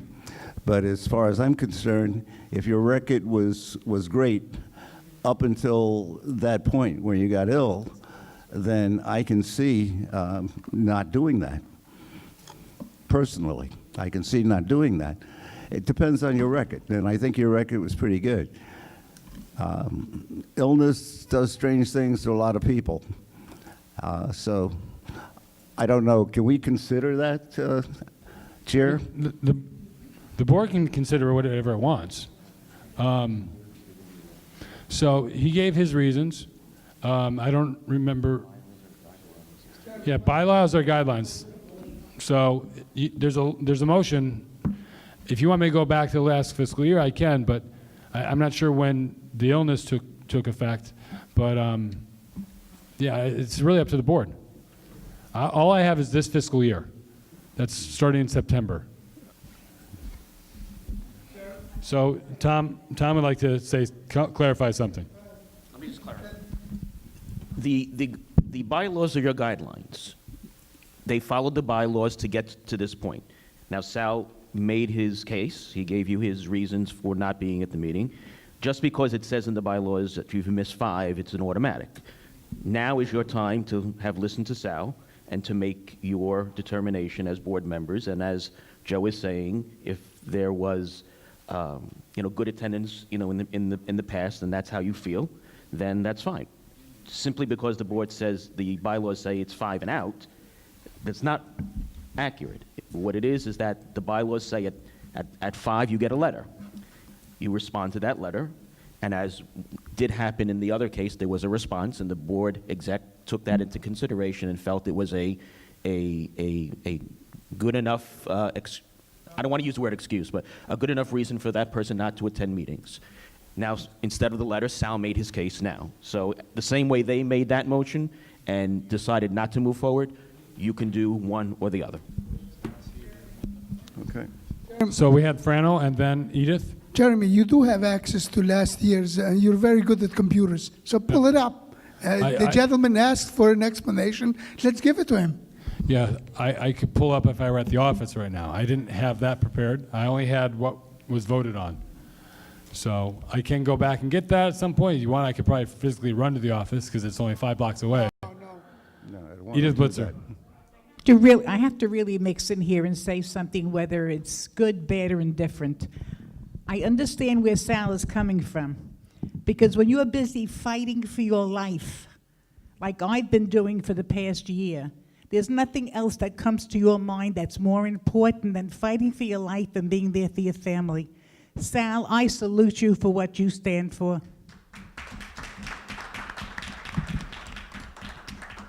So unless there's any other discussion, I say we take a vote. Yeah, I think that's a good idea. Roll call. It's already been made. A discussion took place. Unless there's any other discussion, we're going to do a roll call vote. Go by Valfa, please. So yes is for removal. Repeat the motion, please. The motion to remove Sal Conforto from Community Board 11 for cause. So if you say yes, you want Sal removed from the board. We're doing that now. Okay? Go by Alpha. Correct. Okay. So we'll start with alphabetical by, the request is alphabetical by last name. So if Tasneem is still here, you are unfortunately first.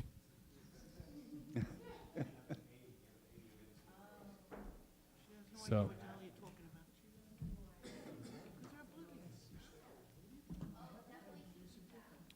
Okay, so so Tasneem votes no. Al D'Angelo. Out of our friendship, I'll abstain. Edith Blitzer. No. Junior Campbell's not here, right? Pat Charles? No. Sal Conforto. I'm going to abstain. Recuse yourself. Well, he can vote on it. He's voting yes. Let's go, Jeremy. Whatever, we can get back to that. Okay, great. Bernadette Ferrara. Estella is not here, I believe. Estella Foley. Rabbi Fuchs is not here, right? Ken Gelnick. Debbie Kowalik. No. Yeah, I got. Thank you, Ken. Debbie Kowalik. No. David Levitt. No. Sylvia Mazzella.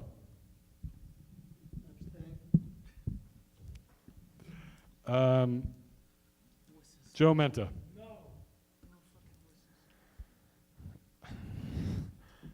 Kelly Murphy here? No. John Musto? No. Yahe Obid? No. Shrado Purdom? No. Daisy Rodriguez? No. Eliezer Rodriguez? No. Marnie Rodriguez? No. Is anyone going to vote yes? Because if not, it's unanimous. All right. Dom Shiano, sorry. Oral Selkridge. No. Andrew Siegel. Definitely no. Tony Signorelli. No. John's, is Joanne Terrelonge here? No. Joe Thompson? I'm not your friend, Sal, but I'll vote no. Sandy Younger. No. Janice Walcott. Or it should have been Tony Vitaliano, but so Tony Vitaliano. No. And Linda White? Frano Zagreta? No. Okay, motion fails. And it's unanimous. Well, you had a few abstentions. That's unanimous. 3 abstentions and 25. Yeah, there you go. Thank you, Debbie. So it's all no. Well, No vote. That's it. yeah, I'm not sure about the 3, but all right. So, nominating committee. Al, put. All right, the next thing, we have a nominating committee. I asked Edith Blitzer, Yahe Obid, and Lisa Soto to be on our nominating committee, and they've agreed. So they will be on our nominating committee. The bylaws I'll hold off on. That's what I want to talk to the committee first. We made Yohei chairman. Oh, good. Okay. Yahe is chairman of the. Congratulations. I just have to say one thing about the vote we just took. Everyone complained about people missing meetings. So because people complained, the executive board decided that if you miss 5 or more meetings, you would get a letter, which is exactly what we did. And we asked people to respond to that letter, and people did. So basically what we voted on tonight is to say, once you're on the community board, you're here to stay. Because it would not be right now, in any case, to throw somebody off a board because we like Sal better than we like Dominic. So Dominic misses 5, we throw him off because we don't like him. So what we did tonight was just said, anybody who is on the community board is here for life. That's not totally true. wrong. That's not true. Because he might not have answered, he might not have responded to your One at a letter. time. Andrew Siegel, Mike. He might not have responded to your letter, Mike. but he had a valid medical excuse. Excuse me. That's what Sal said. Of course. Did you get a doctor's note? Did you Again, ask for one? I'm not disputing his honesty, but we're taking. Excuse me, Vinny's wife is sick. What does that have to do with him coming to a meeting? It's not. That's not the excuse. Okay, just so you know, that's not the excuse for Vinny. It's something else. So. But it's still an excuse, and he's not here. Did he get a doctor's note? One at a time, please. No side comments, please. Let's be respectful of everyone here. Dom Shiano, and then Ken Galnick. Extenuating circumstances, we all know. But I mean, if it's something where it's blatant, I just don't care. Dominic, we have a process that we were supposed to follow. No, we didn't. Absolutely did not follow. Had we received Had we received the letter, there would have been no problem. Al, that's not what I'm saying. What I'm saying is, we did what we had to do, we voted on it. and That's the fine, story. no problem. But if it comes up again, and we find out that somebody else did it just because they didn't feel like showing up, then somebody. There's a like that should difference. be removed after 5 things. It's got nothing to do with like online. Dominic, there has to be a process, and the process has to be followed. If the process is not followed, then Let's move on. Let's move on. Can we move on? Can we go to next business? Yes, no? I got one person I got 2 people that are refusing, 3 people. So Linda White, Mike? When we voted on this process, I don't think anybody thought about it. We just wanted to do it because there were people that were not showing up.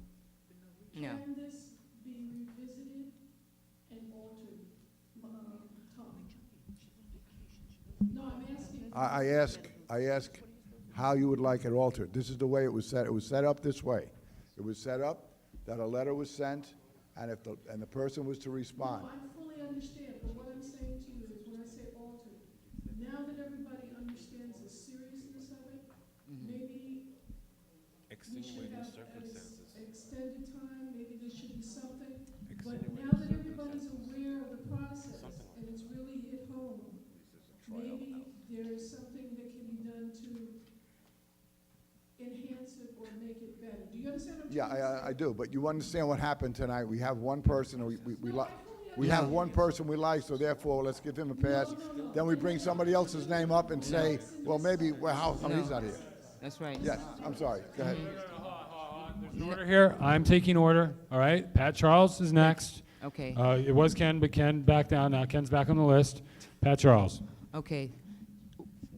When someone communicates with the office on a regular basis, I know if I know I'm not going to make it, I try to make sure I call and someone from the office knows what's going on with me as well. So when someone communicates, and I guess when you're emotional with a situation, mentally, physically, your mind is not where it usually is. And for someone to not respond to the letter, per se itself, that's where they were at the moment. But now they're here, they explained themselves, and this is why we took the vote that we took. Okay. John Musto, then Ken, then Oral. I can understand the way Al's explaining it, because you really did open up kind of a loophole now for anybody who doesn't want to show up. There's no loophole. There's no loophole. Honestly, when it was done, it probably needed to be specified a little more. So now this is basically the first case that this has come up. Maybe an addendum could be added to it where, it seems like a medical issue or a family issue, probably more the medical issue, is kind of grounds for an exemption. So maybe an addendum could be added that if you could produce some kind of documentation to why you missed that many meetings. Oops, sorry. So like Sal said, he was emotional because when he got it and he spoke to me, he refused to do it. Or you don't have to do a letter, you can show up in person. But he explained himself, we voted on. Can we just move on? Yes. Can we move on, please? Good idea. Okay. All right, so Treasurer's Report, Silvio Mazzella.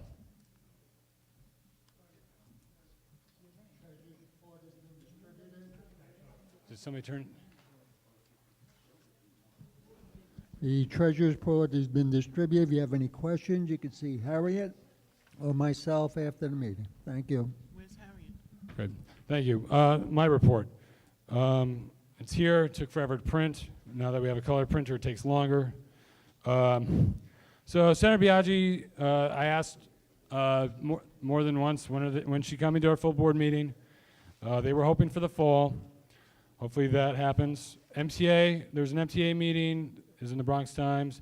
Big takeaway from there is if you've gone to any other country, something like Hong Kong, for example, the subway, there's a glass barrier where you can't throw stuff onto the tracks, you can't jump onto the tracks, you can't get pushed onto the tracks. It's like the air train at JFK, if you've ever used that.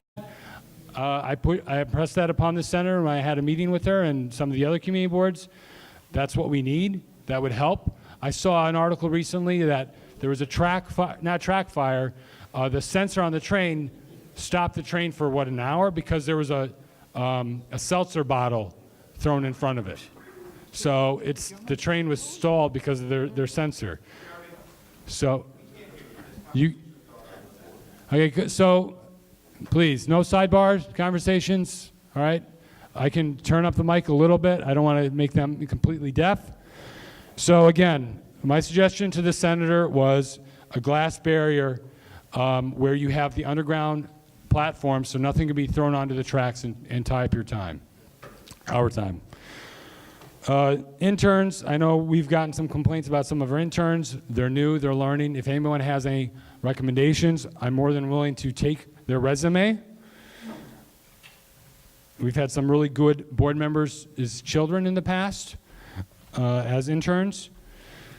2225 Lodovick Avenue, this came up at the Leadership Committee meeting. This is on page 2 of my printed report. So there's this temporary boiler unit here. It's blue. I called, you can see the phone number even on the internet. I called the company. They said this is not uncommon for the boiler to be fixed on the property because boilers tend to be expensive. You need permits, and if you don't, you get a violation like they did here on the 15th of April, and they have a court date on May 31st. I did speak to the property owner. They are working on it, they said. The temporary boiler on Lodovick Avenue, Morrisburg Road diet, I think that was more or less handled. I got an email, I forwarded that to the board. So Congresswoman Ocasio-Cortez's office, people have already said to me, I know when Mother's Day is, when Memorial Day is, especially being a veteran. But that's the dates they gave me. So if you want to meet the Congresswoman and have not yet, I need to know from you by Friday at 5 p.m. for May. You know, some people have talked to me about June, outside of the 2nd and the 1st. I specifically talked to them about August. They want us to focus on May right now to meet with the Congresswoman. Tell me, get back to me, not right now, get back to me, ideally not tonight, whether these dates work for you to meet with the Congresswoman. If you're interested. If you're not interested, fine, don't get back to me.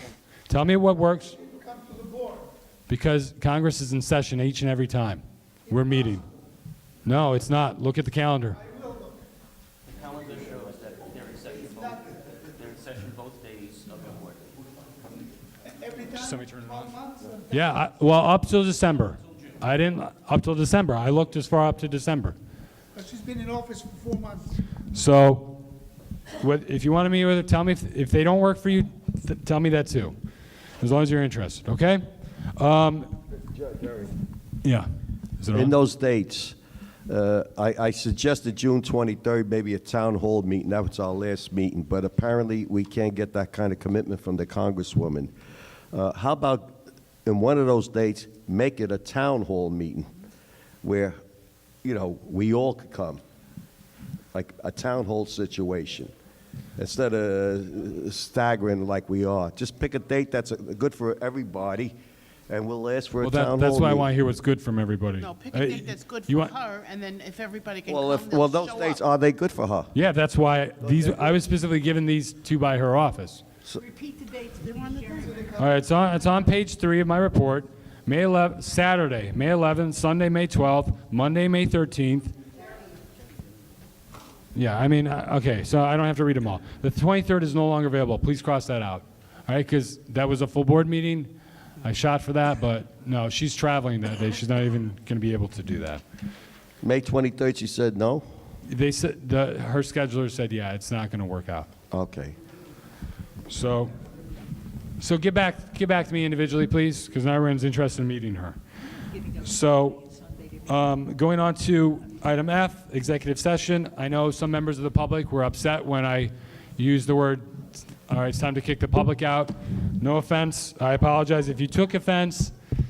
You know, as stated in the handbook for committee board members published by the city, we are permitted to close portions of our meeting for particular reasons, and the reason we closed obviously was for personnel issues at last meeting. Also, a while ago, so this is item G, a while ago, I created finally a public distribution email list. People have been wanting that for a while. Some people have complained to me recently about some of the things I forwarded on. If you want to be on, this is largely for the public. Board members, you already get emails from me, too many of them, right? If you want me to send you public notifications, just email me, please. If you need my email, I'll give it to you after the meeting. One of our board members posted on social media about the graffiti on the Morse Park 5 train underneath the L. Chris got an anonymous complaint for Matthews and Brady. I went out and took pictures. We reported that back to Joe and I's office. Joe and I contacted FedCap, which they've been contracting to clean up these areas. Not only did they get rid of the garbage, they removed the graffiti. So thank you to Joe and I's office for that. Yeah. So we'll follow up on what they missed. But also, as discussed previously, the community board has also been contracting FedCap to remove graffiti. And as a result of a motion that will come up before leadership, I enclosed a proposal for you to review, the only proposal we have currently for a mural. This is for problematic locations, because as you can see on page 5, which this request came from a board member who doesn't seem to be here anymore, to remove this graffiti. It's been tagged again already. Murals, in my experience, get rid of graffiti on a more long-term basis. It's not guaranteed.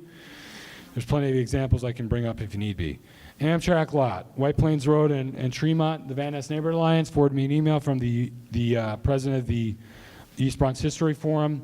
I was amazed by what Amtrak did. If you look on page 7, they cut down all those trees and shrubbery, and of course you can see a pile of garbage now there. But I did speak to the Congresswoman's office earlier today. I did confirm with city planning that is Amtrak property. Noreen, who was here, reached out to Amtrak. Their contacted Amtrak, is waiting to get back on what's going on here. Reminder: June 11th, Pelham Parkway Reconstruction Town Hall meeting. That's open to the public. Why this is important? By Peace Plaza.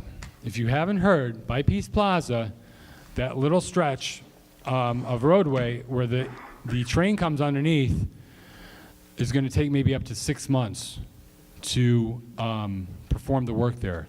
The 48-inch water main has to be broken down into 3 individual pipes, because the roof of the train is way too high and the road is too low. So the 48-inch water main would be sticking out of the ground if you built it straight across. Or actually it would go into the roof of the train. So that could take up to 6 months. And other issues, I did forewarn the DDC that issues such as the repavement of Pelham Parkway South are going to come up. So I told them to head that off as soon as possible. My DSC agenda, I did want to have that printed for you. My current agenda, my May agenda, is just too much printing. I will email that out if you have an agenda item. I know I talked to some board members about agenda items. I appreciate that.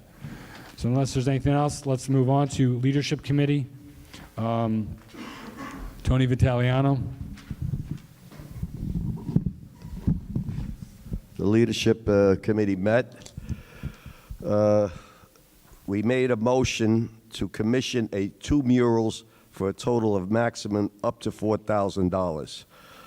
And I look for a second. Oh, okay. What, the leadership? Open for discussion, I'm sorry. Up to 4,000. So Yahe first. I saw, who was the next hand? Allenton Avenue area. Sorry I couldn't attend the leadership meeting, but if we have more money, can it be more than just the 4,000? Well, you know something? I just thought about something. We gave an authorization up to 4,000. Then we got another one up for another 4,000. That's $8,000. That's 8,000 for a picture, on the walls. Yeah, well, that's 8,000. In other words, if she came in with another, so that's 8,000. I believe we have how much? 17,000 left. So if we used 8,000 for that, for pictures, 4 pictures, you got 9,000 left. I think 1,000 we authorized for the health committee. So, I mean, you got to think about this. If we start paying, doing that kind of money for murals, it's going to deplete any other projects you may want to do with the money. You understand? And Tony, the reason I mentioned that is if we can use the money somewhere else, that's fine. But if it's going to go back, I mean, this is an opportunity. Yeah, it's going to be $9,577 for both of them, but are we going to lose it anyway? Well, if you could find something else, another priority, that's what I'm saying. That's I'm not sure, only because we're running we don't have much time. We might not have well, many you options. want to something. If you want to go for 8, you want to do it. That's your choice. Vote on it, and it'd be up to 4,000. And it's going to be, I believe, Allenton Avenue, Veronica. She's going to find a location. Okay, we don't have it. We're telling her to go out and look. If you find something, you got up to 4,000 to spend. So let's clarify something before we go to Daisy. It was a total of 4,000. Yeah, so up to 4,000. So no. I mean, whatever she has up to 4,000 to spend for the murals. Now I understand we have another one here, another two. Let me just clarify something. This proposal that I put in your packet is a proposal. I would love to get more, whether it's from the Allerton Merchants or some other organization. She does have a city vendor ID, which is important because we need that to be able to pay the person. Daisy Rodriguez. I'm sorry, go ahead. Can you hear me now? I've been working with DOT, and they actually have an arts program that funds this kind of project, and their budgets are like about $15,000. Have we reached out to DOT? No, but we can't. The first we're hearing of it, Daisy. So I can share with you that contact because at the Bronx Zoo, we've been working with them for the underpass and underneath the Bronx River.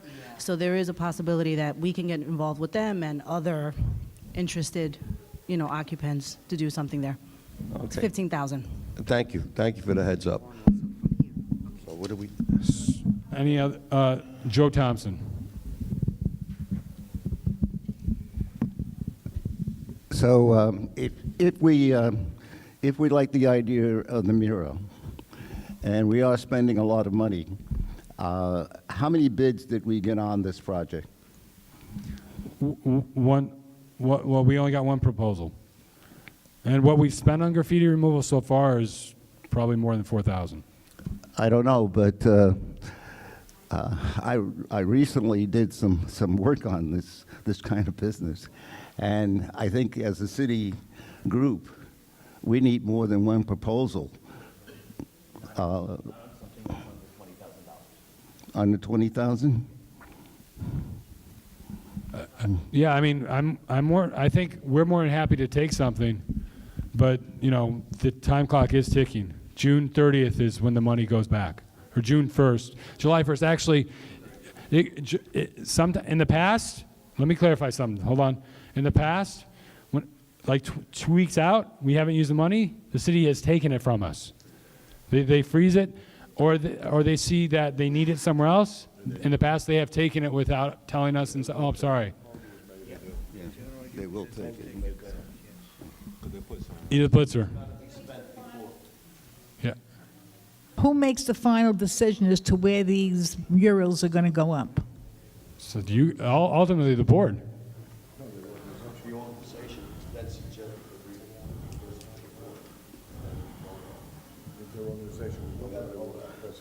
Let's say PPNA has 2 places where we'd like to see murals. Who do we give our suggestions to? Give the proposals to me and I can share it with the board. Okay.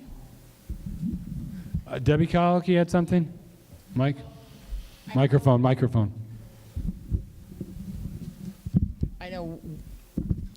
I know one of these places is literally right there by my building.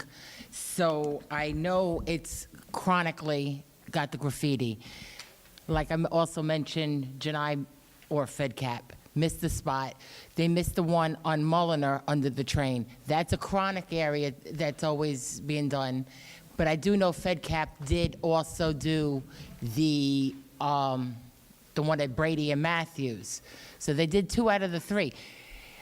I know if they do these murals, it helps curb the graffiti. So, and you're saying it has to be with some a vendor ID thing.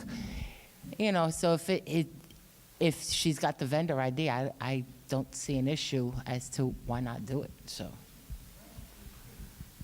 Okay. So the vote is, you want me to the motion is to commission 2 murals for a total maximum of $4,000. I second. So you don't have to second it. All in favor? No. Anybody against? Andrew Siegel, Edith Blitzer. Okay, so whatever. So abstentions. Well, can we get, if we get information abstentions. from Daisy. No abstentions? Well, I mean, the vote's taking place. Let's finish the vote. The motion passed, right? No abstentions, 2 against. So Ken Gelnick. Clarification. If we do these 2, that doesn't stop us from proposing 2 more, correct? Sure. Right, Okay, you could do that's all. more. Okay, so the motion passed. 2 murals, total maximum of $4,000. Any other comments? Linda White? Can we go to some of our elected officials for some of this money? In the different areas? We got this money from the city council. Okay, but I'm saying, after we run out, isn't there, can't we go, there's other people, I mean. Chris heard that. Chris heard that we'll probably get some type of money again next year. But so there's no guarantee, but look, it looks good so far. So Daisy, you had something? All right, come on, let's go. All right. The motion passed? Motion passed. All right, next motion. Motion to pay the Bronx House a maximum of $1,000 for our health fair, which we hold there. Up to 100,000. You don't, doesn't need a second. So, any discussion? It's just a vote. This is just a vote. It's not, I would like to change this motion to say not to pay the Bronx House up to 1,000, but to use the money for the health fair, including giving a stipend to Bronx House, but not up to a maximum to Bronx House. It's going to be for services, yes. That For was services. But more Sandy, we than- intentionally wanted to do up to 1,000, and you could have spent the money the way you wanted it in the Yeah, fair. okay. Don't forget, I'm not on that leadership, so I wasn't there. Well, Joe Picotte was, and he's the one that suggested it this way. Yeah, but, Anybody can come, it's open to everybody. But you can't say anything. but I can't say anything. But I'm the co-chair, and I don't, I know we'll give Bronx House a stipend and something else, but the monies, some monies might be All right. used to other Good, things good. towards. It's gonna be Sandy, you got up to 1,000. You're not restricted, you know what I mean, how you want to spend it. Okay. Yes, but it doesn't yes, sound- Andrea. Sandy, my question at the leadership meeting is the same I have now. Is Bronx House charging you to No, rent that room? that's why we're going to give that. We gave them something last year, and we gave the custodian something last year. I think so, but not $1,000. No, whatever you gave last year and what you give this year to the custodian, fine, take it from the 1,000. Whatever else And the- expenses you have, you got, Okay. okay? Then that, fine. All right, thank you. Can we have a vote, please? But it doesn't All those in sound like favor? Aye. Against? Abstentions? Unanimous. Finally, the third motion. The executive board met that Monday. We met, and the executive board recommended that we refer to the leadership, the third motion, to hire a part-time community assistant. It was the leadership committee that voted on this, and the vote was to hire a part-time community assistant, okay? That's the motion. Can we get a vote on that? After discussion. We have discussed this for 2 months already. So I need hands if you want to. I wanna Joe speak. Thompson was first. Go ahead, Andrea, speak. There was a vote. There was 3 people who abstained or voted against it, of myself being one of them. And the reason is, they say there's $24,000 to pay this person. I feel that that's a ridiculous amount of money to give to somebody Because who in their right mind wants to take a job for that kind of money nowadays? Full-time, part-time, whatever you want to call it. They will come in, they will learn, they will train, they will get their resumes straightened out, they will get, the people that they will meet, and they will go on to bigger and better things, which is what has been done in the past. I feel that that money should be given to Jeremy and Chris, and that's the end of it. To hire somebody for 2 months and then start all over again, to me, is ludicrous. But that's only my opinion. So Joe Thompson and then Linda White. Excuse me? I didn't hear what you said. And No. then Janice Walcott. Sandy was asking Well, for no, something. we're raising hands though, right? So, Joe Thompson? Okay. No, well, I think everybody knows how I feel about this, and I do agree with Andrea. We're not going to get somebody who's going to be there for that long for $24,000. And again, Harriet's job, and I think that we've got to go back to the basics a little bit on this and take a look at our own bylaws. We have to find out and get our job descriptions down. We've taken a lot of time on this, but if we had the places, if we had our rules in place, we wouldn't take this long. And I think it comes down to, let's get this thing straightened out with the bylaws committee, with input from the executive committee and the leadership, and let's get this thing straight so we don't have to spend this much time on an issue. Right now, no, I don't believe in bringing in a part-time worker for this. I think we should reward the people that we have, which is another thing that you can put into the bylaws, and have increments on hiring people. Also, there's so many things to avoid this kind of a problem that we can put into the bylaws, and we won't have these kind of problems. But right now, we've got this, and it's right in front of us. And I can't see a part-time worker either. I can see giving merit raises to those people that deserve it, and we should have some money left over. And some of that money that's going to be left over can be used for murals and a bunch of other things. So Linda. So I'm against that. So I'll put you after Janice. Linda White. Just so that you know, whether you know it or not, the community board office is a city office. Community assistant is a city title under DCAS, all right, and that's under my union, local 371. That is the going rate.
Janice Walcott.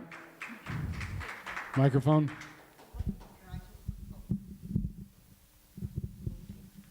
I think we've visited this issue long enough, okay? 2 months ago, we discussed this, and I think the people that are in the office are running. When I call, I get through, okay? I don't know about you, Linda, but when I call, I get through, okay? There's never a time that someone doesn't answer that phone. I think Jeremy needs to get a merit raise, okay? I really think he does, okay? And if need be, hey, listen, let's get this over with, okay? We're going back and forth. 3 months? This is ridiculous. I think we need, I'm sorry? Well, Take a vote. Hold on, I had hands. What? Sandy Younger. Microphone. I understand all of your arguments. However, Harriet will be retiring shortly. No one knows her job. This assistant will learn, and when the time comes, will be able to work efficiently in the office because she knows what has to be done, who to contact, etc. Not learn on the job ex post facto. And I think that is an important thing to realize, that Harriet will be training her also for the future. And that is the point we never discuss. All right, And so hold there is on. only so much you can do with No. raises, according Janice, to Tom. again. I know. She wants to go again. But it could be, okay. All right, so, Then I'll all let right. you- okay. All right, let's take a vote. Let's take a vote. Motion, so the motion is to hire a part-time community assistant. Roll call. Albert D'Angelo. Huh? Yes to hire, no to not. Okay, Anthony Vitaliano. Yes. Sylvia Mazzella. Yes. David Levitt. Yes. Franz Zagreta. Yes. Tasneem? No. Edith Blitzer? No. Pat Charles? She left. She left? Sal Conforto? No. Bernadette Farrar? Yes. Ken Gelnick? No. Debbie Kowalik? No. Joe Menta? No. John Musto? No. Yahya Obeid? No. Shred? He left, right? Daisy Rodriguez? No. Eliezer Rodriguez? Yes. Marnie Rodriguez? Yes. Dom Shiano? Yes. Earl Selkridge? Andrea Siegel? No. Tony Signorelli? Yes.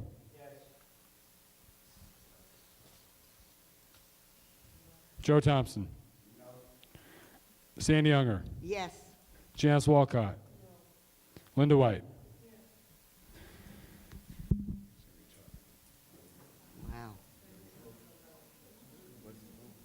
I have 11 to 12 and one abstention, which goes towards no. The abstention is a no vote.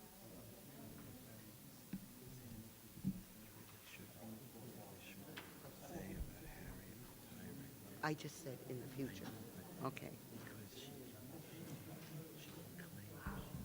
I can count it again, but 11 yeses, 13 noes, 1 abstention. Motion fails. Said the motion passed. Wait, Motion failed. motion failed. So they're not gonna, so what do you do with the? Yeah, motion failed. No, it did not. Did not. You can do whatever you want. I don't know. I mean, motion to adjourn? No. Just kidding. Don't say that, please. All right. So then, Economic Development Committee. That's up to you. It's up to you. Do whatever you want. I mean, You got the floor. Okay. I'd like to make a motion that the difference, the balance that we have gets distributed between Jeremy and Chris. Do you have a second? Yeah, I'll second it. No, hold on, Tom.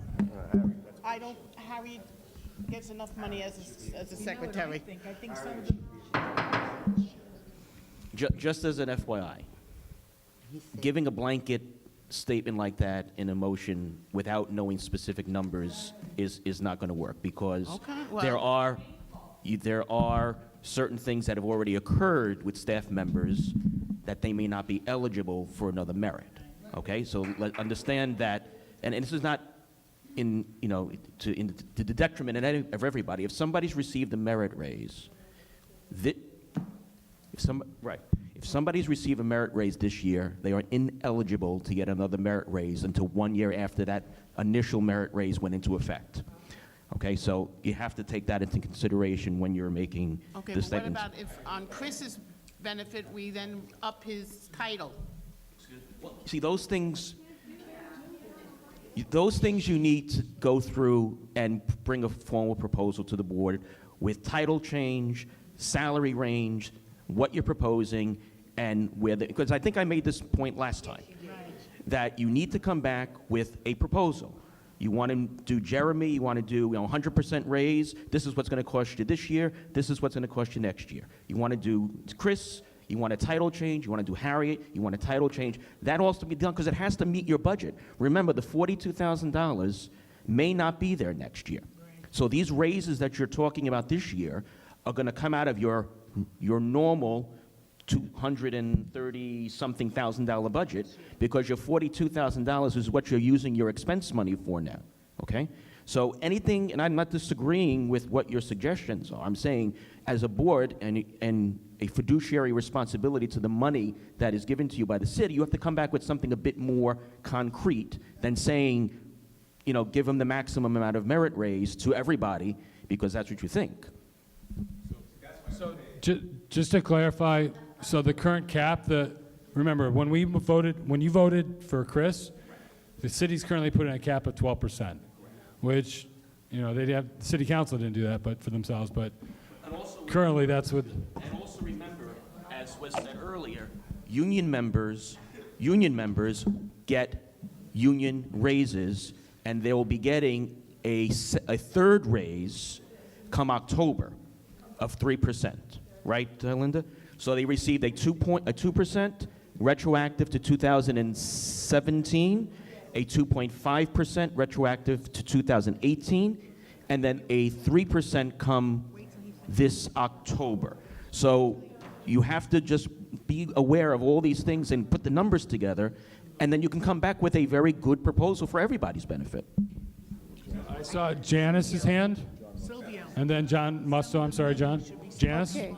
and then John. All right, if someone got a merit raise already this year, they're not entitled to it. Listen, I'm a city worker, I know about all of that stuff.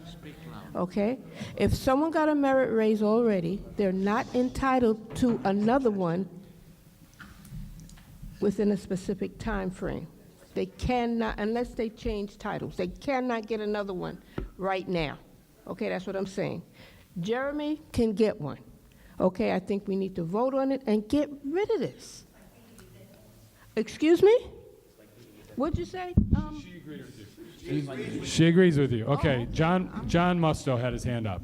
John. I think the information that you just got a little bit from Tom should have probably been given to us first. I mean, it's almost like you feel, like I think everybody here feels like Jeremy and Chris do a great job, and you almost feel like you're voting against them if you're voting for the assistant. So without that information, it kind of skewed the vote on what we were voting for. If they're not eligible for a raise, I think anybody would want an assistant. You don't want to deny them the money. Okay. One more time. I don't think you understand what I'm saying. If someone in the office already got a raise, what I'm telling you, you know now. So why can't you, hello, you know now, okay? If someone in the office already got a merit raise, there's a specific time frame for them to receive another one. Jeremy has not gotten one. Let's give him one. Can we vote on it and get out of here and get off of this issue? Can we do that? I mean, they're like 3 months? Come on. I make a motion that we give Jeremy a merit raise or whatever money for whatever amount of money that he can receive, okay? So, All right, take a vote. Go ahead, discuss. So it's open for discussion. I'm about tired of this. Al and then Frano. I think what we have to do is we have to go to the drawing board. We got to figure out what raises we can give. We have to figure out what benefits they get, because you can't just go out and say, let's give them $24,000 and let's give Chris we can give Chris a title change, which then he can get a raise on top of that with the title change. So even though we got a merit raise, he can get a raise if we change his title. Yes, we can. So and we can make him that assistant something. All right, so Frano, Segreto? I mean, Tom explained it so concise. How can we vote on a raise when we don't know the exact amount and everything else? Are we talking about giving $17,000 or $23,000? This is what we're talking, ladies and gentlemen. We took 3 months. Well, take another month. Then Okay. you will lose the money. So be it. No, we're not going to do that. Listen. Exactly. Oh, Jesus Christ. Tom, explain it again. So Joe Thompson and then Tasneem. Bless America. Joe Thompson. One at a time. One at a time. Joe Thompson. No, it's, to me, it's plain to see. And I think we all have to listen so we don't say the same things again and again and again. We have to know exactly what is on the table. We can't just have an open-ended, let's give them a raise as much as we can. I think it's better to have them go back with the executive board and the leadership board and come back with a figure that we can vote on. And now let's leave it and do it that way. Okay? Tasneem, microphone, please. No. This motion's already been made. We got discussion, Joe.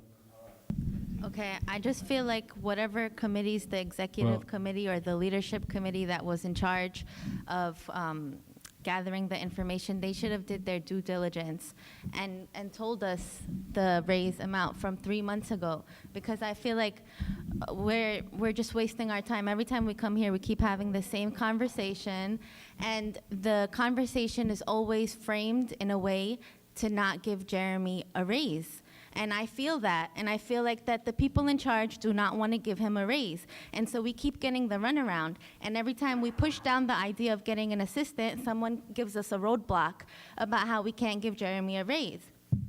So I really want to get to the bottom of it, and I need more transparency, because I'm on the board and I feel like a fool, because we wasted 3 months and we're not sure if he's eligible for a raise or not and what the amount is.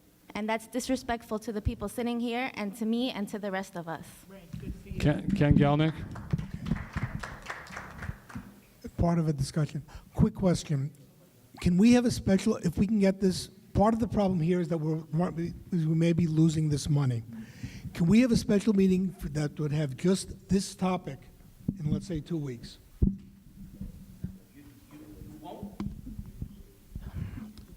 The money, your funds are available until June 30th. If you do the due diligence this month, have your meeting in May, and vote in May, you're fine. You can go retroactive to a certain date, and you can start. So you're not going to lose your funding until July 1st. If you wait until July 1st, you're right. If you do it in June, you're fine. What's the retroactive date? How far retroactive can we go? You can't go past the previous fiscal year. You can go to September, I believe, but for Chris, The whole year. Chris, we went to January 28th. Thank you. Is what we went for Chris. Andrea Siegel. Those that are on the executive board, do you know what the percentage is that we're allowed to give to Jeremy and/or Chris? at this point, No, I don't know your budget. The maximum merit raise you can give to any employee is 12%. so then let's just vote for the 12%. But you don't, but how are you going to do that if you're giving, and this is no offense to anybody, giving both folks 12%, do you know how much money there is? $24,000 I was under. Chris? So that's going to then carry over for next year's budget? Exactly. Do you know how much the union raises it?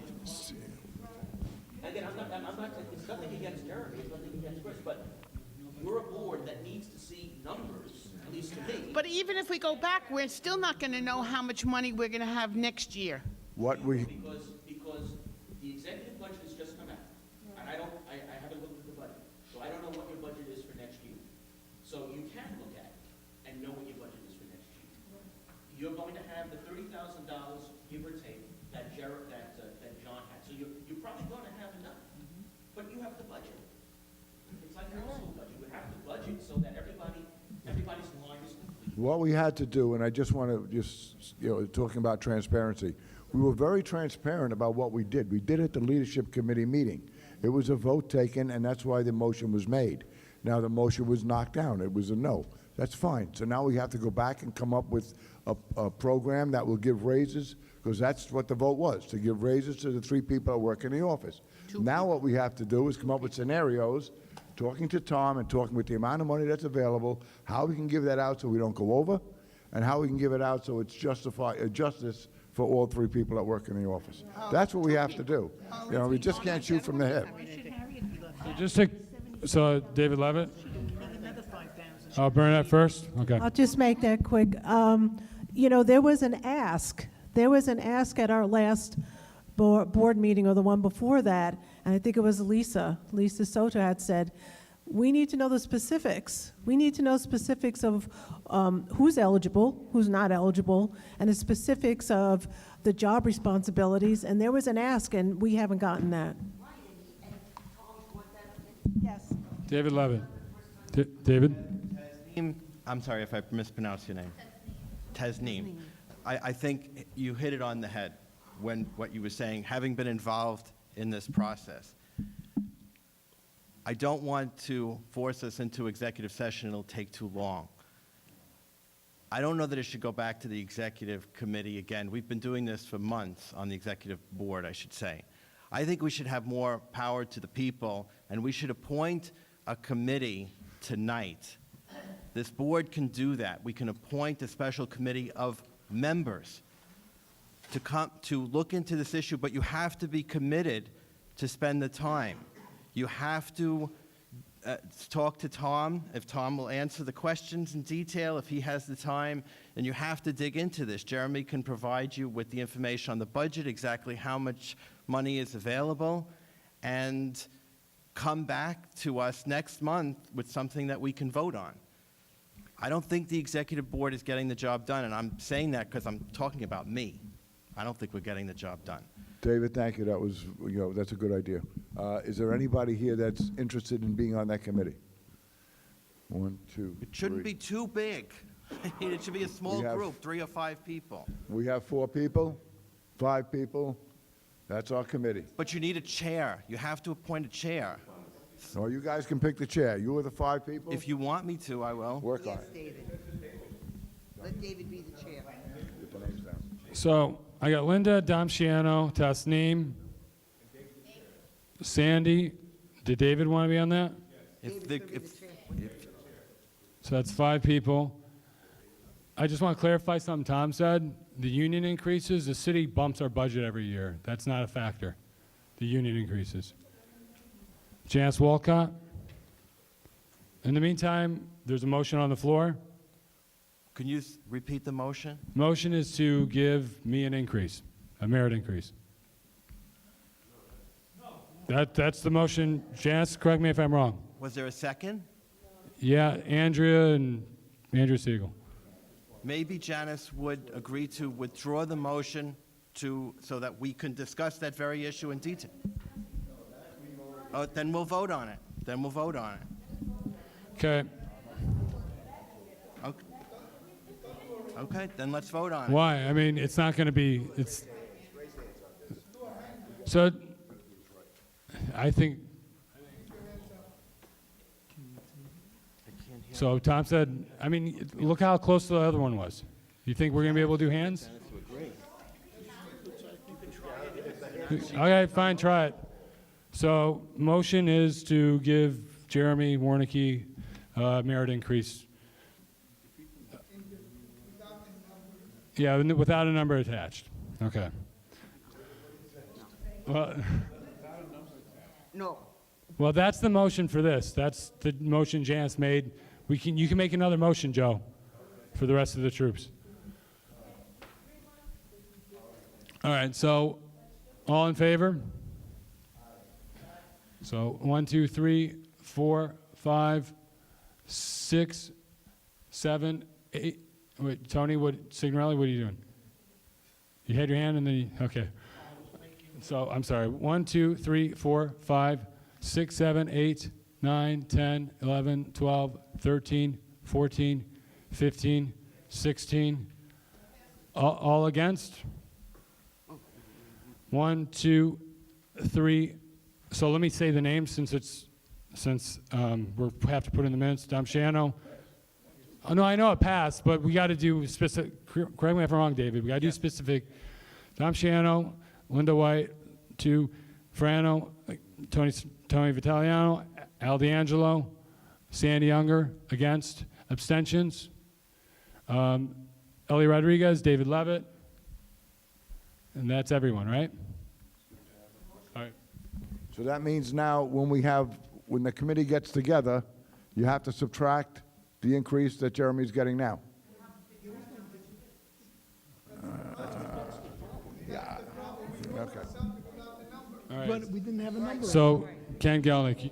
Wait, we haven't, always said is that Jeremy should get a merit increase. We haven't said it should be 0.5%, 12%, or any number in between. We don't know till we get the numbers. Yes. That's why you get the committee. All right. That's all we did was. Linda White. We're not saying that we don't want Jeremy to get an increase or Chris to get an increase. The thing is, without the figures, the best way to make a motion is to know what you're talking about. So the thing about it is we have to take into effect the union increase that comes in October. So what we're saying is if we know the figures, which if the committee's going to get together, we'll have all the figures, we'll have the budget, and we'll be able to say, okay, let's give Jeremy the 12%. We can give him 12%. Let's give Chris a 12%. We don't know what the figures are. We have to see what our money is. So we're not saying we don't want him to get something or to Chris to get something. It's too late now. It's too late, it's fast. No, well, it's not passed. It's Yes, it passed, but passed. we're gonna give him an increase. We just need to know what we're giving him. So just to clarify, since we talked about Chris, so the city wouldn't want to give him an increase for another year. The question is, will they allow a title change for Chris? Okay? Yes, they will. Okay. So, Get different benefits with that title change? Not as if he moves out of a Yeah, besides the salary. If he moves out of a union title, yes. I could double check, but last I checked, the preference is a union title. If we can find a union title that'll be sufficient, if I'm right, Tom, if we can find a union There title are three that we could go into, There are 3 community board titles that the union that the boards use. Community assistant, community associate, community coordinator. I don't know what Chris is now. So if it's not one of those 3 and you move out of that as an ADM title, for instance, the ADM title is not a union title, it's not a protected title, it's a non-managerial managerial title, basically. Then that's a discussion that he has to have with the folks here. To your question is, those are the only 3 union titles that the boards have used. Right. You are right. There's no. But you are a community what now? Okay, so there is a movement for a title change, and there is a as you know, a min and a max. I don't know where his salary is in terms of the min and the max, but if it's a title change, you can grant that as part of the changes. But For again, this- you have to map it all For out. the sake of brevity, let's leave it up to our committee, please. Let them decide.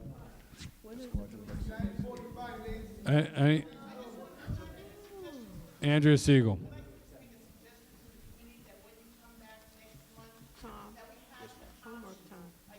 I already did my homework. I already sent the stuff to them.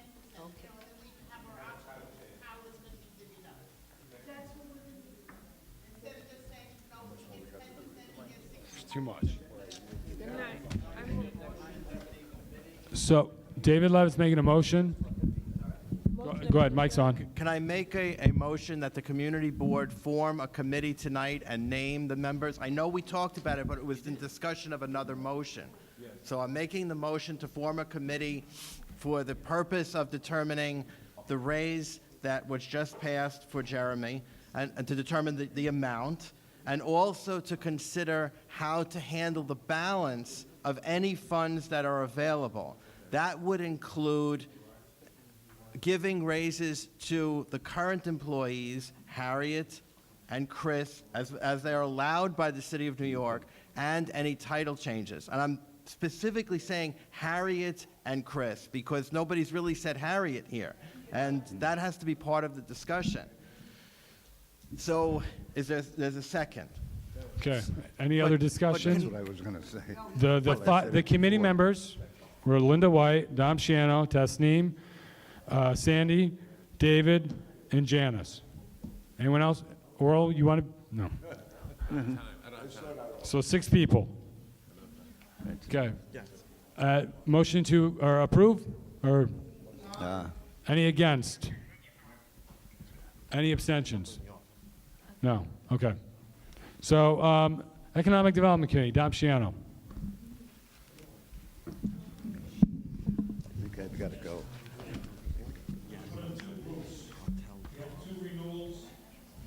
Zumi at 726 Astor Avenue and Enzo's on Williamsbridge Road.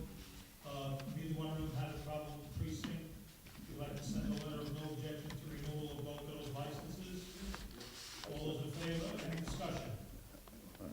All those in favor? Aye. Any opposition? Any abstentions? Unanimous. Second two, a motion for new liquor licenses. One was Latina Restaurant on 789 Allenton Avenue. The other one was, believe it or not, Einstein College of Medicine. It's a private club. Okay, it's, the precinct didn't have a problem with anybody. No, you can't go there and you can't buy. Good, now when I go to the doctor, I get a drink. Well before. Any discussion? Yeah. I'd like to hear from the Merchants Association as far as that location is concerned. So, and I think that's sort of a legitimate request. So, can you give us a rundown on that place? Well, first of all, Ronnie was on the committee. She's part of the Allenton Avenue. Oh, okay. Ronnie looked at it? It's a new license. Okay. People are new, so they really didn't have a history in that area. They did not have a problem, the precinct did not have a problem, and therefore that's the reason why we're sending a letter of no objection. Yeah, no, that's good. As long as the Merchants Association is also in favor of it. Association was, That was Veronica. Okay. okay. That's the discussion, all those in favor? Aye. Any opposition?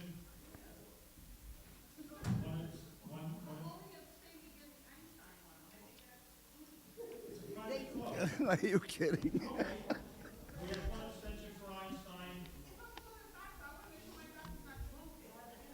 No, this is only when they, it's in the school. So whatever, she voted how she wanted, okay? She's entitled to her vote. Let's move on. Was it no? Was that a no? Only on Einstein. Okay. The rest are unanimous. Both of them passed, thank you. And there was no meeting in May. There were no liquor licenses to come up for renewal. Enzo's supposed to come up, so we took him a month early. Thank you. Sandy Younger, Health. Social Services, our speaker was sick and couldn't attend from the Neighborhood Association for Intercultural Affairs and also for the homelessness. And we are continuing our getting ready for the health fair, and hopefully. So that's it. Okay. Public safety, Yahe, I believe, had to leave. Education, culture, and youth, Linda White. Okay, we did not have a meeting last month. This month, coming up in May, we are having Community Education Council District 11 respondent, and also Monica Majors from the Borough President's office. This is in reference to seeing about middle school.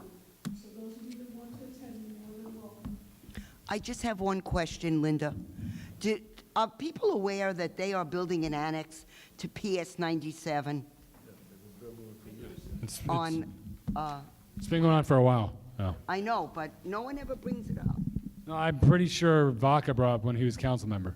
But also, somebody brought up to me about the Yankee game. I have not received tickets yet, okay? There was also a request that we have the recipients, the award recipients, come to our next meeting in May. So unless anybody's opposed, I'll request that they come.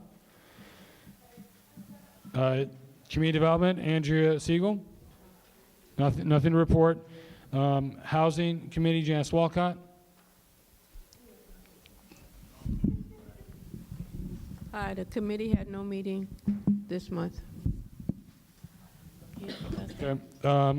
So the nominating committee, I know Yahe left, and he wasn't really prepared to, I told him I would read what has to be done this month. So Al formulated a committee, a nominating committee, and at this meeting, as well as the May meeting, nominations are to be taking place. There are 3 positions up for office. These are the officers of the board. The 3 positions are second vice chair, treasurer, and sergeant at arms. Currently held by Joanne Rubino, Sylvia Mazzella, and Frano Zagretta. So any nomination that takes place can happen tonight. It has to be seconded, and according to our bylaws, the person has to be present to accept. So are there any nominations from the floor? Sylvia was elected last year. No. Yep. So it's always been the chair and vice chair together and the secretary. That's how it's been historically, since we created the sergeant at arms. There was a bit of an off year with the sergeant at arms being renewed every year, or at least once a year, the first in the beginning. So Second you don't. chair, treasurer, sergeant of arms. Current positions are second vice chair, treasurer, and sergeant at arms. You don't have to nominate. The committee, so the committee can make recommendations, right? The people on the committee can't be going for a position themselves. They've all declared that they're not. That's why they're on the committee. Yes. My question is, Mike, please. You don't need the mic. Yeah, we do.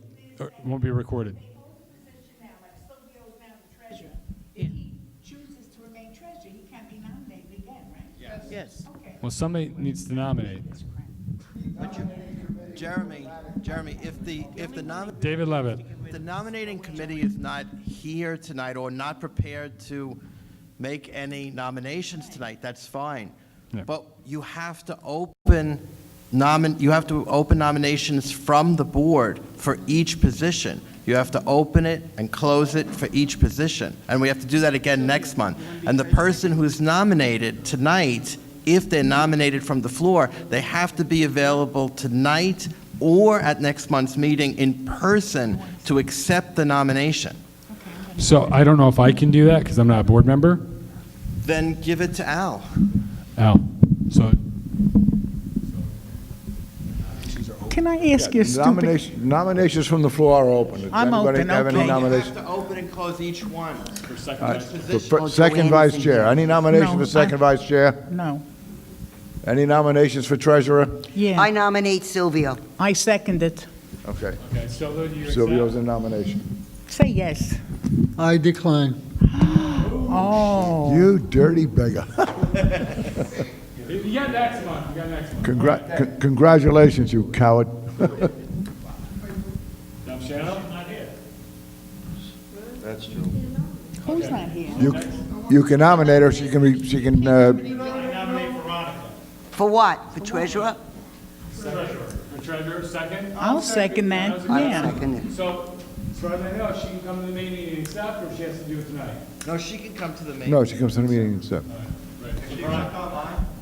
You just said before that the person had to be here to accept. Next month. Next month. Nominations are open for 2 months. Before the vote. Okay. So Veronica's been nominated. Madam Jean, make We sure have she's here Veronica for next treasurer. Anybody else? Second vice chair, we have Joanne Rubino. month. She's away, so I'm She's sure. away. She's always away. Do we do her already? Yeah, doing her too. Let's go, Sergeant of Arms. I nominate Frano. Me too, seconded. Do you accept, Frano? I accept. I'm sorry. Al, did you nominate Joanne? Yeah, I'll nominate Joanne Rubino. Was there a second? No. Is there a second? All right, there is. Bernadette Ferraro. Okay. Okay, so nominations are closed? Yes. Unless there's anyone else? Okay, great. Moving on. Parks and Rec?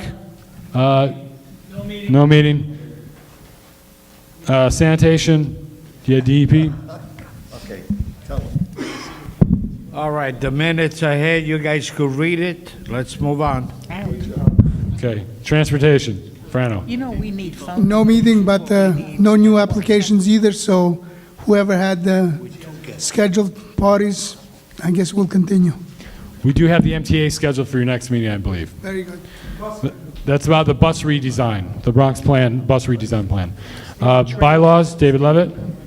I don't know. There's no report. No report. That's land use, Ken Gelnick. I would have nominated you. There's one issue on there, whether or not we should recommend that the Board of Standards approve the application for 974 Sackett Avenue. As I understand it, the lawyer for the applicant was unable to make our meeting. At this point, I don't know if the tenant has moved out. Are the owners from Sackett Avenue here? No. Again. So, Ken, I got an email from them. I forwarded it to you like 3 hours ago, so I don't know if you got a chance to see it. What they said tonight is that That's saying that they expected them to move out, but they couldn't be here tonight. yeah, I don't know why my email's not loading. They have a new lease. Right. Yeah, you saw it, Chris? You saw we the? know. That's not. It's a tenant that is not obeying it, that's being a pain in the rear end for the neighborhood. The people who own it, the owners are local people who actually, and have now given their contact information to one of the people who was being bothered by it. As far as I can tell, they have been moving out. They said they've moved out, and I would recommend that we do it to the BSA conditional upon them moving out. Okay. Can we do that? I found it. I'm sorry. So they could not be here tonight. They said the applicant, the landlord might be here tonight. They had a conflict. They confirmed the property owner is agreeable to the condition regarding the previous tenant, and as presented to the community meeting, a lease has already been signed for a new tenant to occupy beginning May 2019. Okay. So I move that we recommend it conditional upon the tenant moving out. I second. The current use is theoretically for storage of vehicles and somebody to park inside this garage. That's it. And that's what they're going to do now. That's what they're actually going to do now. I second. No, it's already been seconded. Any more discussion? On, Debbie? Yes. Okay. All in favor? Aye. Any against?